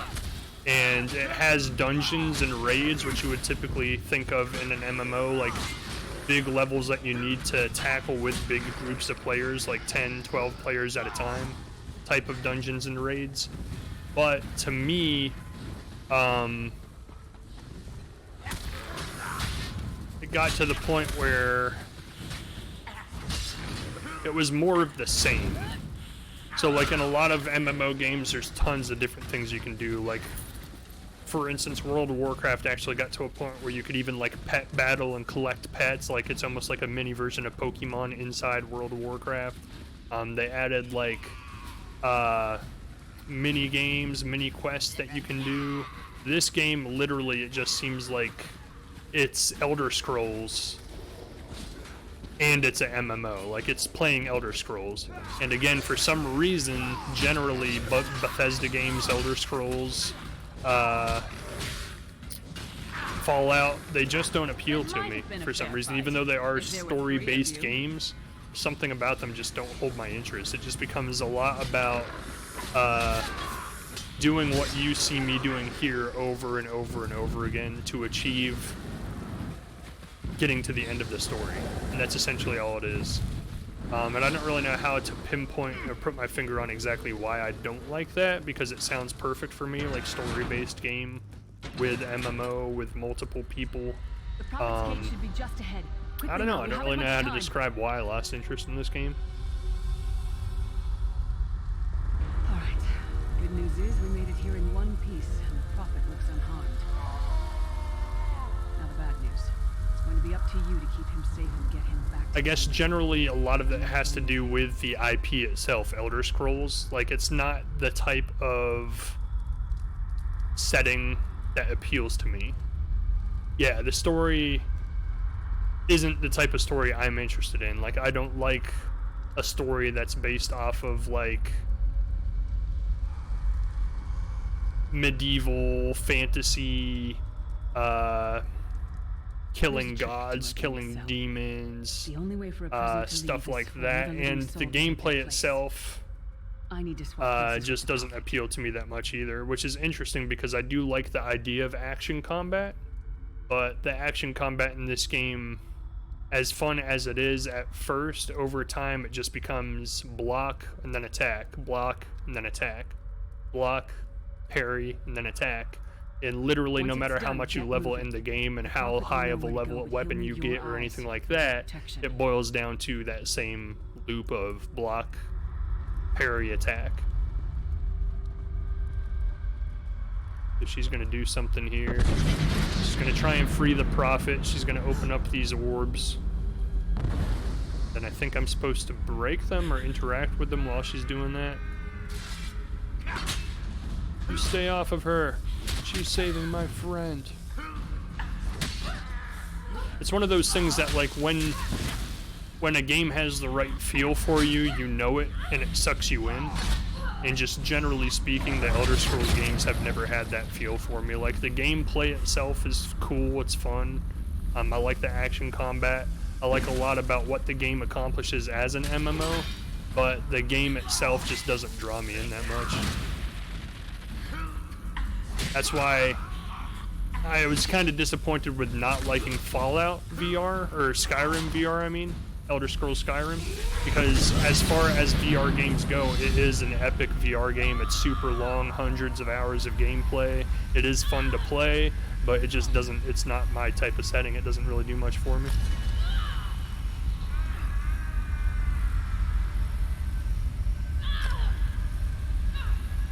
So claim my points. So I have attribute points to spend, so let's give myself some more health. I'll do 1 health, 1 stamina. Here we go. So here are the skills. So even though you have action combat in this game, you get skills with it. So it's kind of a combination of both worlds. So we'll do Assassin's Blade. Thrust a magic blade with lethal precision to stab an enemy, dealing 1,648 magic damage, deals 300% more damage to enemies below 25% health. So this is what I'm talking about when I say Fallout 76 didn't have combat that felt MMO. This has combat that feels like an MMO. Like, now I have action combat, and at the same time I also have skills that I can level up. I can unlock more. Each individual skill in this game you can level up to a different tier. Then you can actually get an ultimate skill once it's leveled up all the way, which actually adds an extra skill to your skill bar. So it's really cool. Like, I love the way they made this game. It's just it does not appeal to me for some reason. But between the two, 76 and this game, I'm definitely suggest this game for sure, if anybody's interested in playing either one of them. If you're a fan of Elder Scrolls, for sure, check this game out, because, like I said, once you buy the game, you don't have to pay anything else, and you can just keep playing it forever. I wish that were possible. And as you can see, you can play it with massive groups of people. If you have friends who like Elder Scrolls, you can play with a big group of friends. You can do dungeons. As you level up in the game, you can unlock raids to go through where they're just massive dungeons. Now, that's another thing I didn't like about the dungeons in this game, though, is they're very... I say massive, but generally they're kind of short. Like a whole dungeon in this game could take like a half hour to run through. Now they do have larger dungeons that are like raids, but even those ones take like maybe 45 minutes. You get to a big boss at the end, you kill it, and then you're done. Whereas the hardcore MMO players, like back in World of Warcraft Classic days, the raids would be like literally 2 hours long with multiple bosses inside of it. Really epic. Whereas these, it almost seems like a regular dungeon inside of an Elder Scrolls game. That is what I've come to be called. My true name is lost even to me. Years of torment have taken their toll. And typically in a classic MMO game like World of Warcraft, you go through raids and dungeons to get higher item level weapons. Again, this one's more like Fallout 76, where the weapons don't really have... Up the stairs quickly. We must get to the anchor mooring. So if you look at your weapons... Well, I was trying to look at my weapon. If you look at your weapon, it's level 1, damage 1164. So this also has kind of item levels, but not so much, whereas in World of Warcraft and stuff like that, content is actually gated according to your item level. So you're actually cut off from doing certain raids or certain quests later, certain dungeons later on in the end game of World of Warcraft until you have a certain item level of your character. It won't even let you play them. Whereas in this game, yeah, the weapons get different statistics, different damage and stuff like that, but you can literally just plow through the entire game with your starter weapon if you want to, or at least you could try. I don't know how successful you'd really be. Now, I don't know if they've actually gated any of the later content off to, like, damage levels or other than just your actual character level. I know they do gate it off to your character level.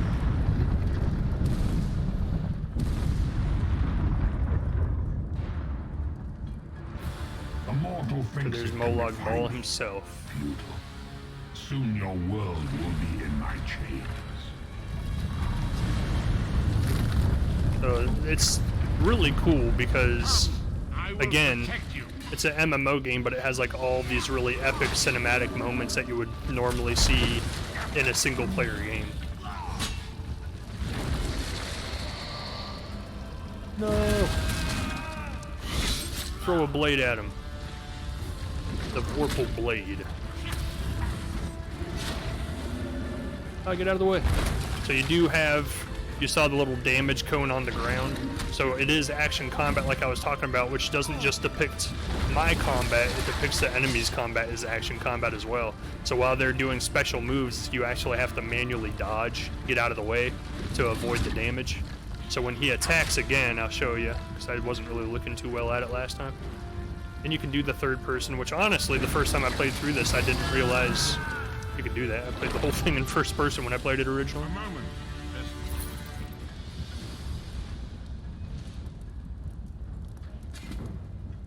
The Dark Anchor's portal is high above us.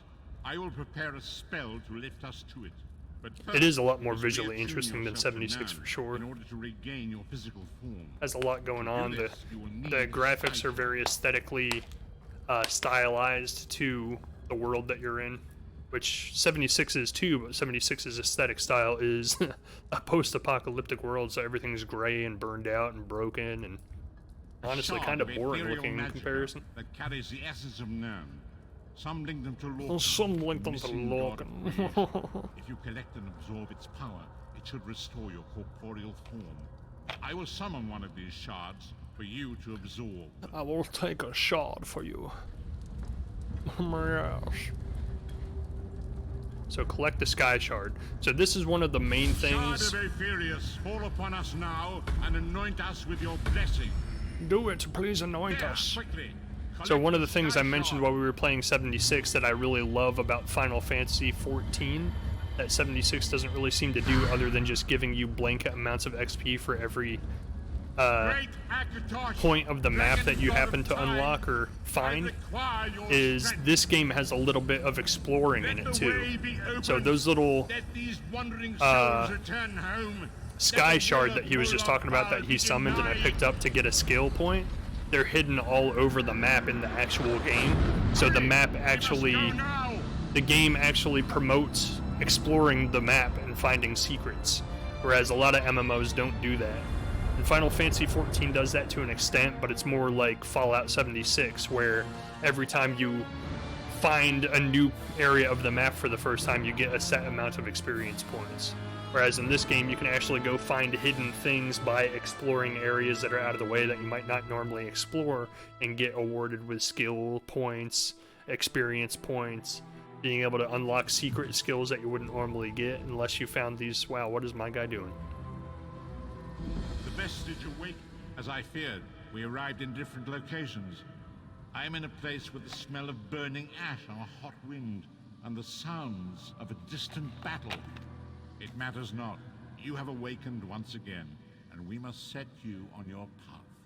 So one other thing interesting about this game is a lot of MMOs lock you into your starting area, and you can't get to other areas of the map until you level up. Like World of Warcraft specifically was like this, where the map will actually show you like red everywhere outside your starting area at the beginning, because unless you're a level, like it will actually dictate on the map, if you go here you need to be level 30 or more, if you go to this area of the continent you need to be level 50 or more.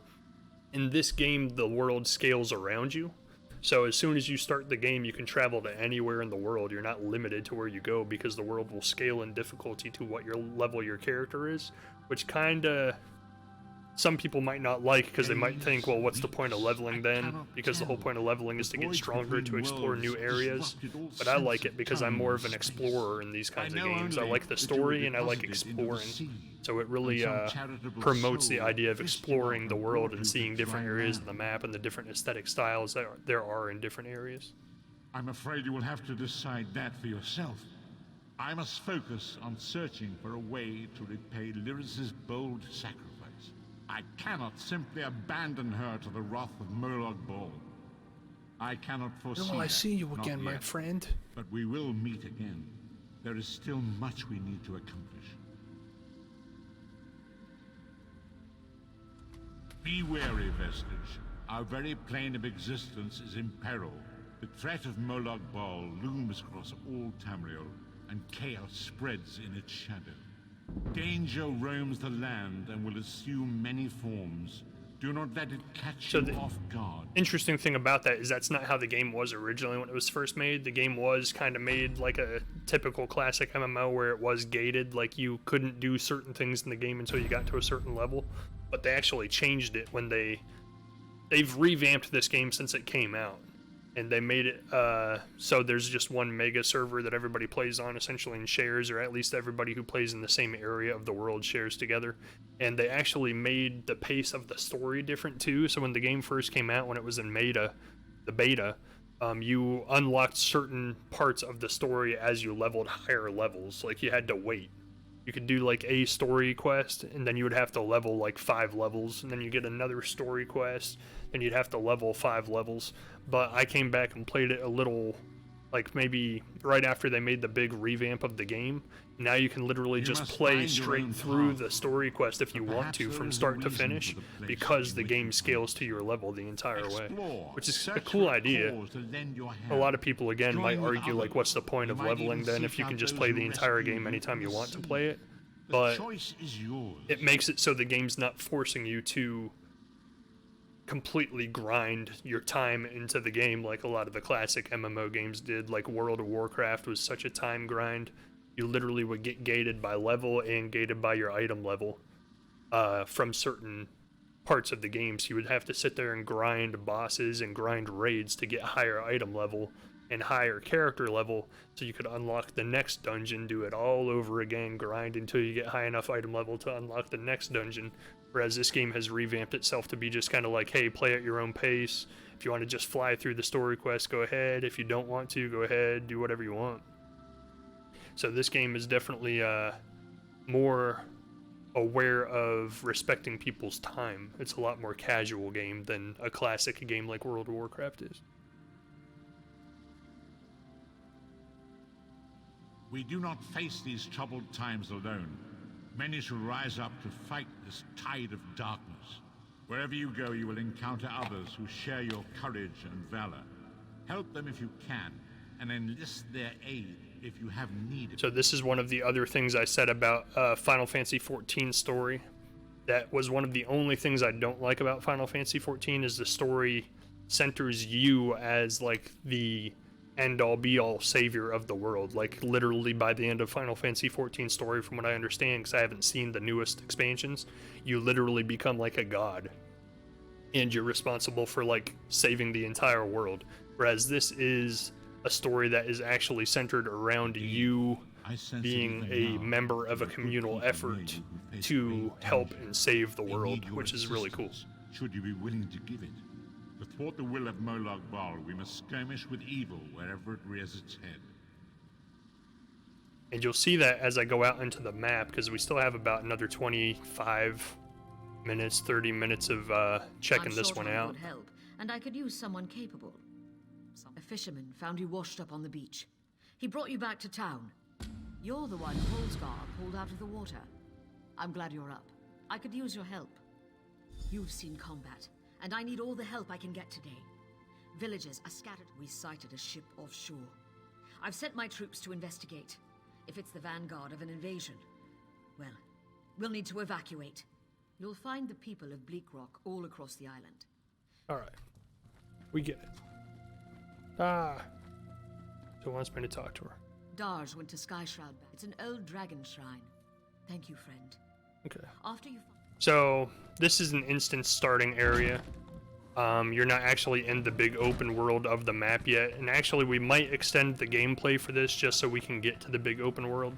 So I remember when I first played this, there are achievements and there are like secrets you can unlock. And one of the achievements in this first area is you are out on a quest. You're given a quest right now starting out in the world. Where you're supposed to be going around this area and warning people to get to a ship to leave and go to the main map, because this area is about to be raided and wiped out, and she's warning everybody to get out while we still can. So here's another one of those hidden secrets that you get by exploring the world. So that's what your quest is at this beginning area, and you'll see other players in here, even though this is technically an instance starter area. Again, there are other players running around. We just saw one pass us. There's one right there. There's a pet. And that pet can actually help you fight in this game too, kind of like your Chocobo in Final Fantasy XIV. So we're going to go here. We're going to talk to these people. We're going to kind of rush through this part just to get to the main map of the game. Ate my foot. I had to use my boot and some leather as a tourniquet. Damn it. I've been tracking the beast for weeks. I call him Deathclaw. Again, it's all fully voice acted, which is really cool for an MMO. Like usually, typically, classic MMOs, it's just all text. It's just text that you read. Plan. If you bag him, I'll toss you some coin for your trouble. As I made my escape, some stuff fell out of my pack. You should be able to follow what I dropped, like a trail back to his lair. And again, it's ironic to me that the graphics in this are actually better than the graphics in the actual Elder Scrolls games. My escape. You'll know his lair by the bones, blood, and smell. Tempt him with some game, and I bet you'll get his attention. I've been hunting beasts in the wild of Skyrim all my life. Deathclaw ravaged a couple of herds near Kynesgrove. I took on a contract to end him. I always fulfill my contracts. Now, I've never played a second character in this game, so I don't know if achievements are account-wide or character-wide.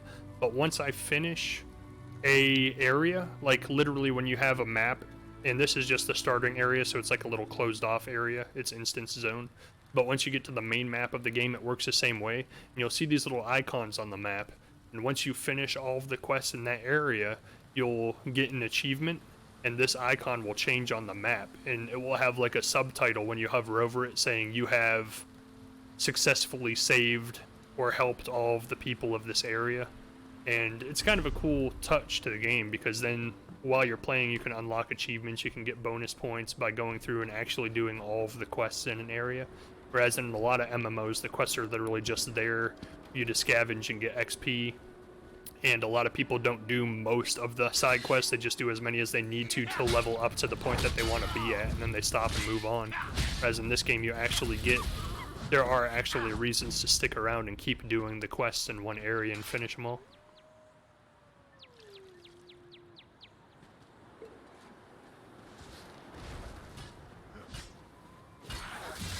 But we're about to find out if the achievements are account-wide or just character-wide, because if they're account-wide, they won't pop once I finish this, but...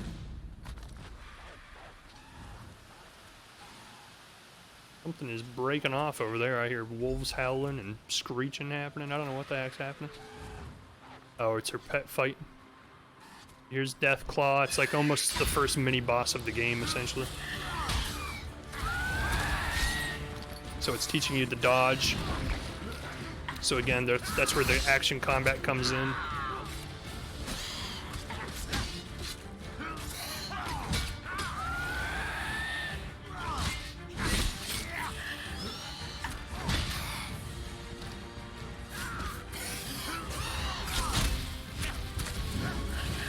Dead. So experience, I actually literally picked up experience and gold from him from killing him. Now I need to go back and talk to that dude, but first we gotta explore. So somebody else already did this quest, because you'll see there's another dead Deathclaw right there. So again, this is an actual MMO. There's another dead Deathclaw right there, where like even though you're on a big open map with other people, they can actively do the same quest you're doing without having to be actually teamed up with you or on your party. Opposed to 76, where it literally said like the quests you do, you're the only one seeing them, which was kind of weird. Like that doesn't seem very MMO to me.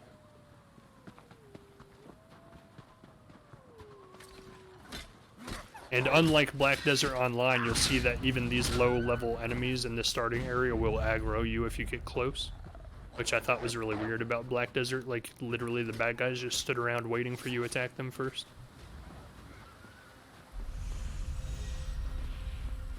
And we talked to this dude. That was somebody else, another player leveling up. That's why he was glowing.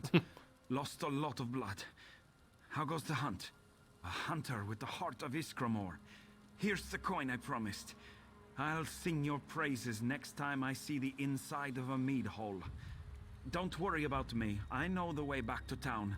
Wound or no wound. So there you go. I just leveled up too. So congratulations. Right click on a piece of armor and select enchant to consume a glyph and apply its special properties. I got an attribute point, a skill point, a trifling glyph of health, which increases my maximum health. 774 points, which is actually pretty cool. Then I get to choose my armor. So different armor will do different things in this game. Like iron armor, it will say heavy armor right there in the top left of the armor window. Heavy leg armor, medium leg armor, light leg armor. The heavy armor will actually stack, and the more heavy armor you have on your character, the slower they'll move. So with a quick ninja style character, we want light armor. So it'll keep me nimble. You want the heavy armor if you're playing a character like a tank. So you'll see my Assassin Blade, since I've used it a few times, it's already leveled up. It's Assassin's Blade 3, and I think one more level will get it to the point where I can unlock the ultimate. But we'll do Teleport Strike for now, just so we can see other skills and how they work. And ultimately, the reason we're doing all of these MMO face-off streams is I am hoping that I can find one that I can continue to play once or twice a week and get like a group of people to play through the game with, because these games are extremely fun to play, but they're even more fun to play if you have like a group that you can continuously play content with and just kind of go through the game world together. So this is a random, well, not random because it always happens here, but this is like a quest occurrence that you could skip, or if you went a different way around the map, you wouldn't have even seen it. Can you use that weapon, friend? I need your help. So it feels like a living world, like as you're playing and exploring the environment, you can just stumble on random quests that you wouldn't even know exist. That's the only place that makes sense. Something has to be done about these undead. How many MMOs are you planning to stream or on your short list? I have 3 more nights of streaming planned because I have 3 more groups of 2 that I plan to play against each other, and they're all related. So these ones are both Bethesda. The first night that I streamed, it was like the best looking, newer, modern MMOs. Excuse me, but I'm specifically keeping the list to the 10 games total. So I'm specifically keeping the list to modern MMOs that are still popular, still very much alive, because there are a lot of MMOs who come out and die real quick. Like, they'll be out in a year or two and the player base will just completely fall off and there will hardly be anybody playing them anymore. So I'm keeping it to the most popular and the most played MMOs out right now. The dead walk at Sky Shroud. There's an evil power radiating from within the shrine, but the door is locked. In the Skald's tales, every dragon shrine had a priest. If we could speak with Sky Shroud's priest, he could tell us how to get in. If Shore is willing, yes. I brought a bag of incense to burn as an offering. The bone men got me before I could try the ritual. You might have better luck. What do you say? And actually, that might be 1 night less than what I said, because I'm still debating whether I'm going to do one of them. Because there's one night where I wanted to do space MMOs, because I'm a huge fan of space games. The space MMOs that are out right now really aren't that interesting. They're kind of boring.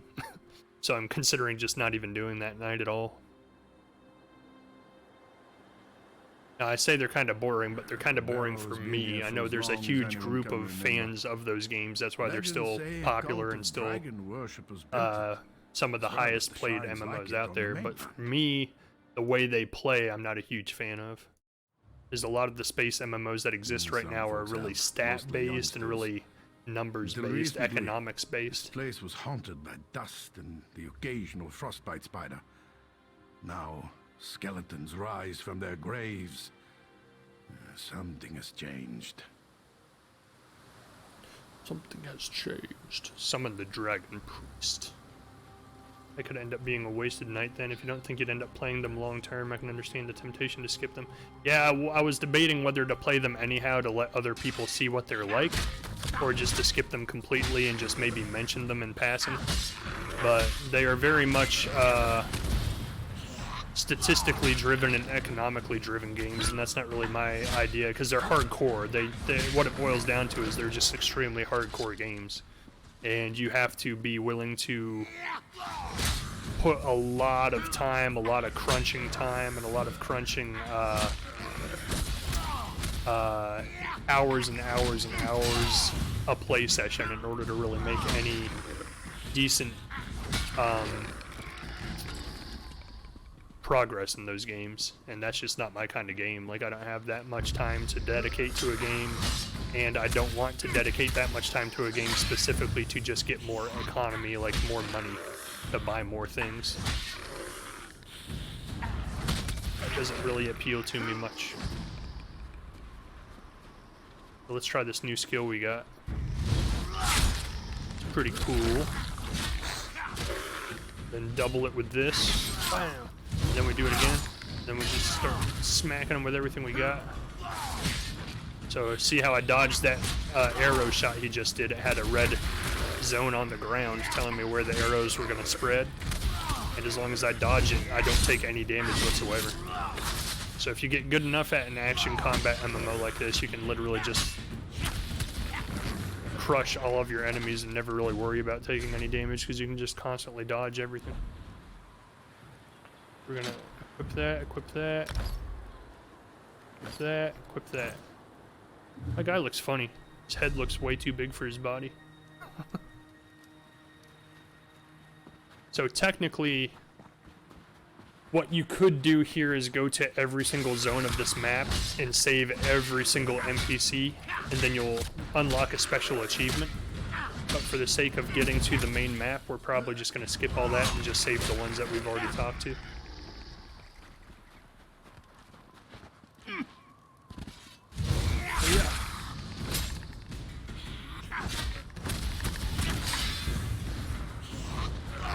someone's helping us. Thank you, person with the bear pet. I appreciate it.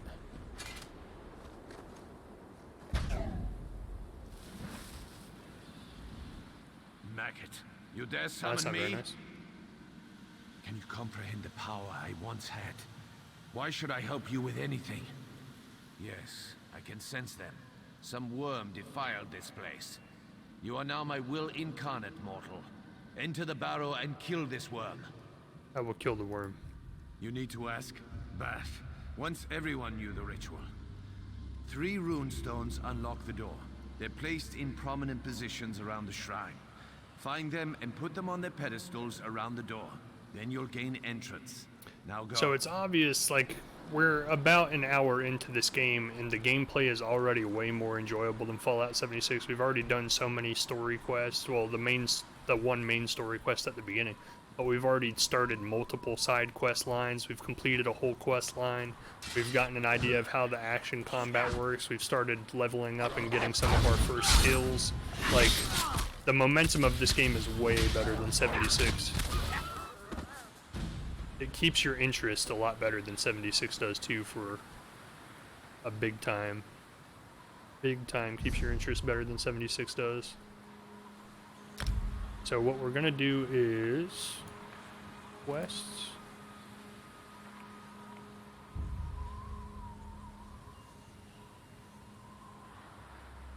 Skills, character.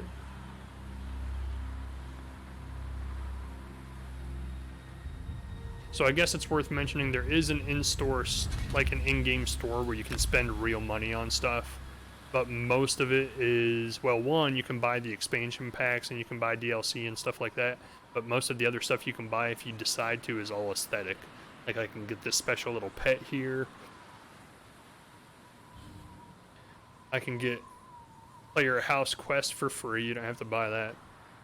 And then you can get special mounts that you buy. Just aesthetic stuff. Like, it doesn't actually improve the game or make your character more powerful or make the game easier.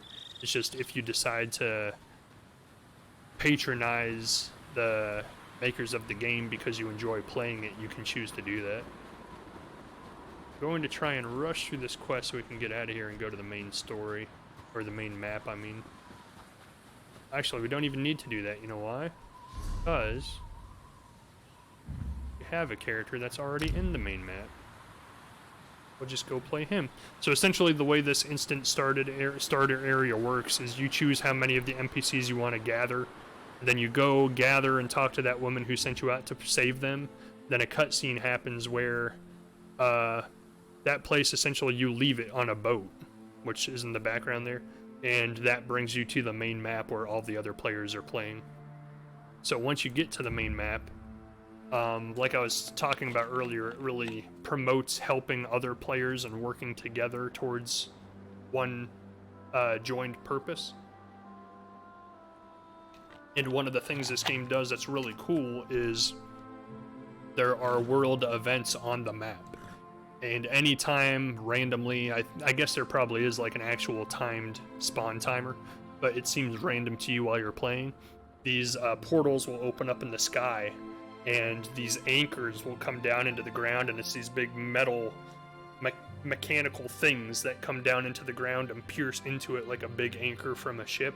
And then all of these demons start coming down from the spawn, and everybody who's around on the map will rush towards that thing and work together to close those spawn points, because when you close them you get extra bonus experience, you unlock extra stuff, but it's also part of the main story of the game. Is you're supposed to be trying to close all of these things all the time to prevent the demon spawns from invading, essentially. Let's see if I can get to a main city.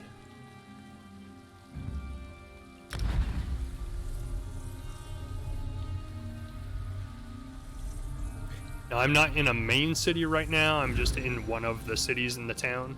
But when you're in main cities, there's people everywhere. Like, I'd like to be able to find one. Let's see if I can. See if I can.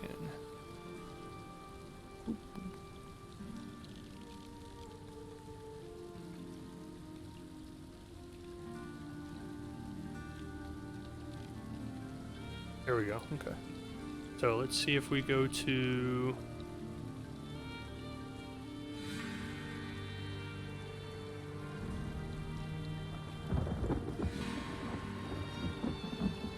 Trying to remember where the main story starts. I think it's right around... Keep doing that. I think it's around here somewhere.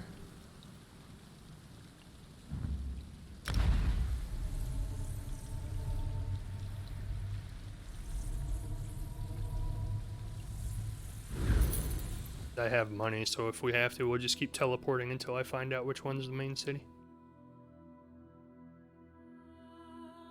So that's another thing I appreciate about this game is you do have these waypoints that you can collect and you can teleport from point to point. So you can already see, like, there's people all over the place around here. Because this is one of the main cities. There you are, Vestige. Come to the harborage. We must speak. And that's how the story quests happen. The priest that you save at the beginning of the game will pop up and say, hey, you're ready for your next story quest. Come to the harborage and we'll speak. And that's like one spot that you always meet him at on the map. And every time there's a new story quest to do, you go to that spot and he tells you what you have to do to continue the story. All of these are players. And they're just kind of goofing off. They're not even really doing anything serious right now. And this isn't even the main city I thought we were in. But we should see a bunch of people all over the place.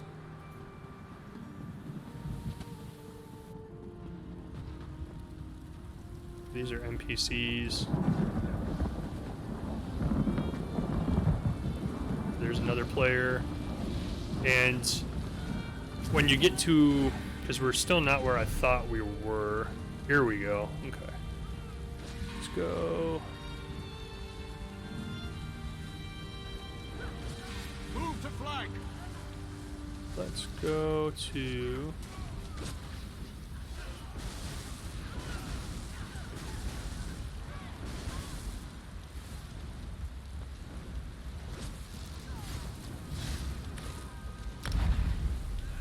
You go to a main city that actually has like shops and stuff like that, there's usually tons of people around. That could end up being a wasted night. Yeah, I already read that message. Yeah, so like this is one of the main cities, one of the main towns that has like shops and vendors and stuff. So you'll see a lot of people everywhere. Like these are pets from other players. A moment of your time. And when the game's beta stopped, actually, and they released the full game, like, there were so many people in this one town for the last night of the beta that, like, the game was chugging. Because there was literally just dozens and dozens of player characters, like, hanging out in this one center area.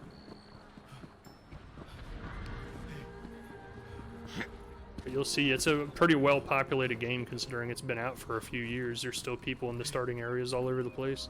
All of these are player characters. I would like to see if we could find one of these spawn points that opens up, but it only happens every once in a while and it's randomly generated, so I don't know if we could actually time it.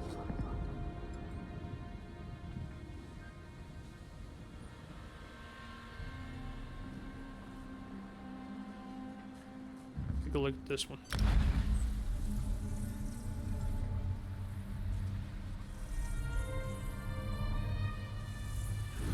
Apparently there was actually a quest over there. So yeah, I've picked 4 random way shrines and every single one has had player characters around it. So obviously this is much more MMO than Fallout 76. There are people everywhere.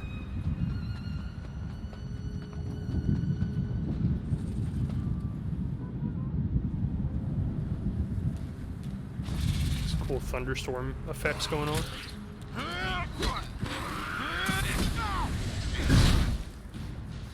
Take a look at a few of the skills I have with this guy. It's been a while since I played, so I honestly don't even remember what they are. And then the other thing that this game has is...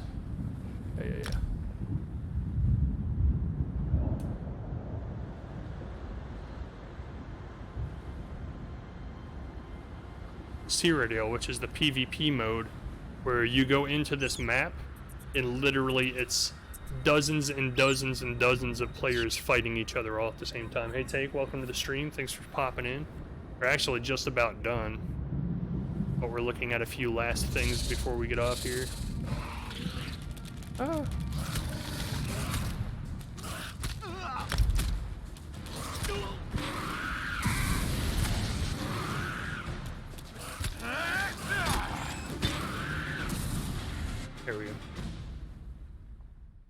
good. MMO is something I have no experience in. Yeah, that's the thing, is I almost have too much experience in them. I've played almost every MMO that's ever came out at least once to try it out.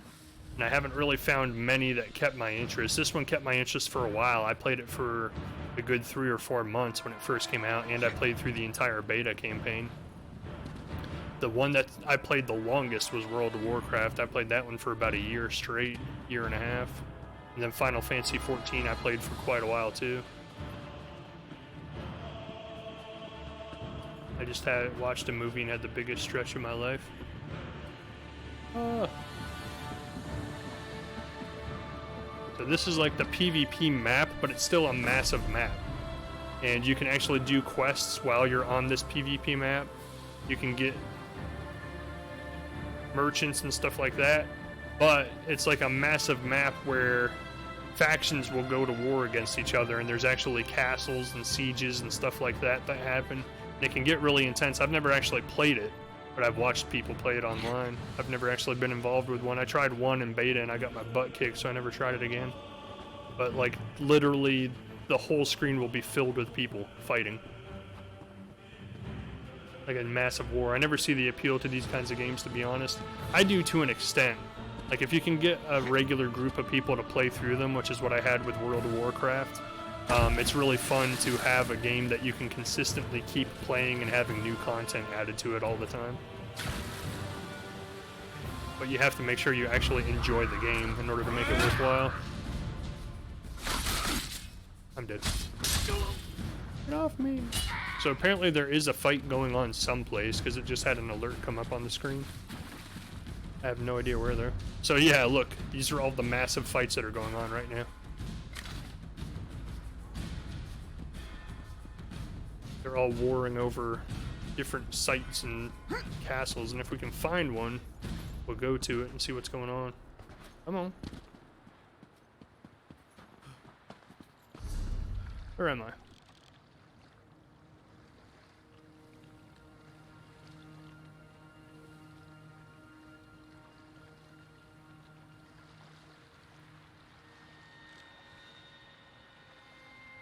I am here. So, the whole point of the Cyrodiil matches is every faction has an Elder Scroll in their main castle, or their main fortress, and you have to steal these nodes by battling the other player factions to take over the nodes and take control of them, to unlock the ability to go to the next node. And the ultimate goal is to crush the node to open up this barrier to go in with your army and destroy their fortress and steal their Elder Scroll. And once you get their Elder Scroll, you get like a summon where you can summon like this massively power attack onto the map and like take over a massive section of it. It's a really cool idea. Like I said, I've never really played it much. I played it once in the beta and just got wiped completely. I'm sure exactly what you would do in the medieval times is go and check out a war in progress. Oh, you would be part of a war in progress, I'm sure.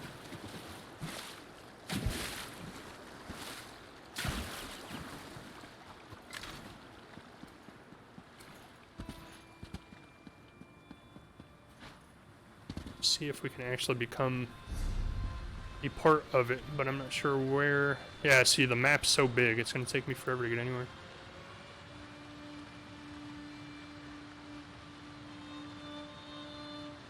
It gives you an idea of what this is anyhow. It's just a massive map where people come and fight each other.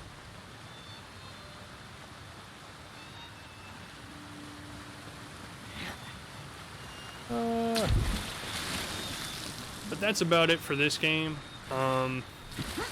Again, we might have a couple more nights when we look at a few more MMO games.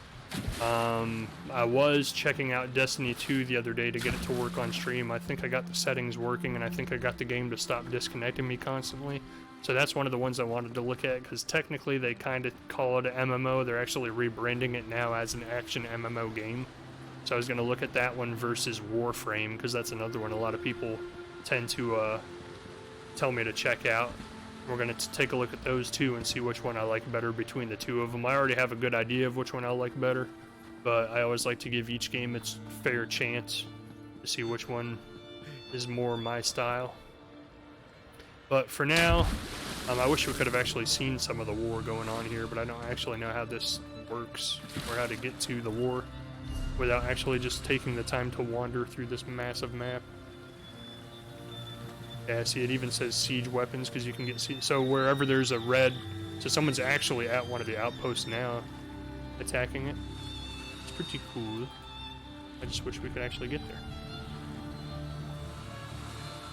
But let's get back out into the world here. Let's say I can't recall. Visit the way shrine to travel. Oh my, I think I might have screwed myself here and got myself lost. But anyway, I don't think we're going to be able to find the war. It's way too far away. I messed up. But for now, that's it. We're going to call it a night for the stream. Thanks for joining. Obviously, between Fallout 76 and Elder Scrolls, I would definitely recommend if you're going to check out either one. Elder Scrolls, much more of an MMO experience, much more enjoyable game, in my opinion. Fallout was just too much of a solo experience, and it's literally just Fallout, another Fallout game, which has never really appealed to me. But for now, that's it. Hope everybody has a good night. I'll see you guys next time.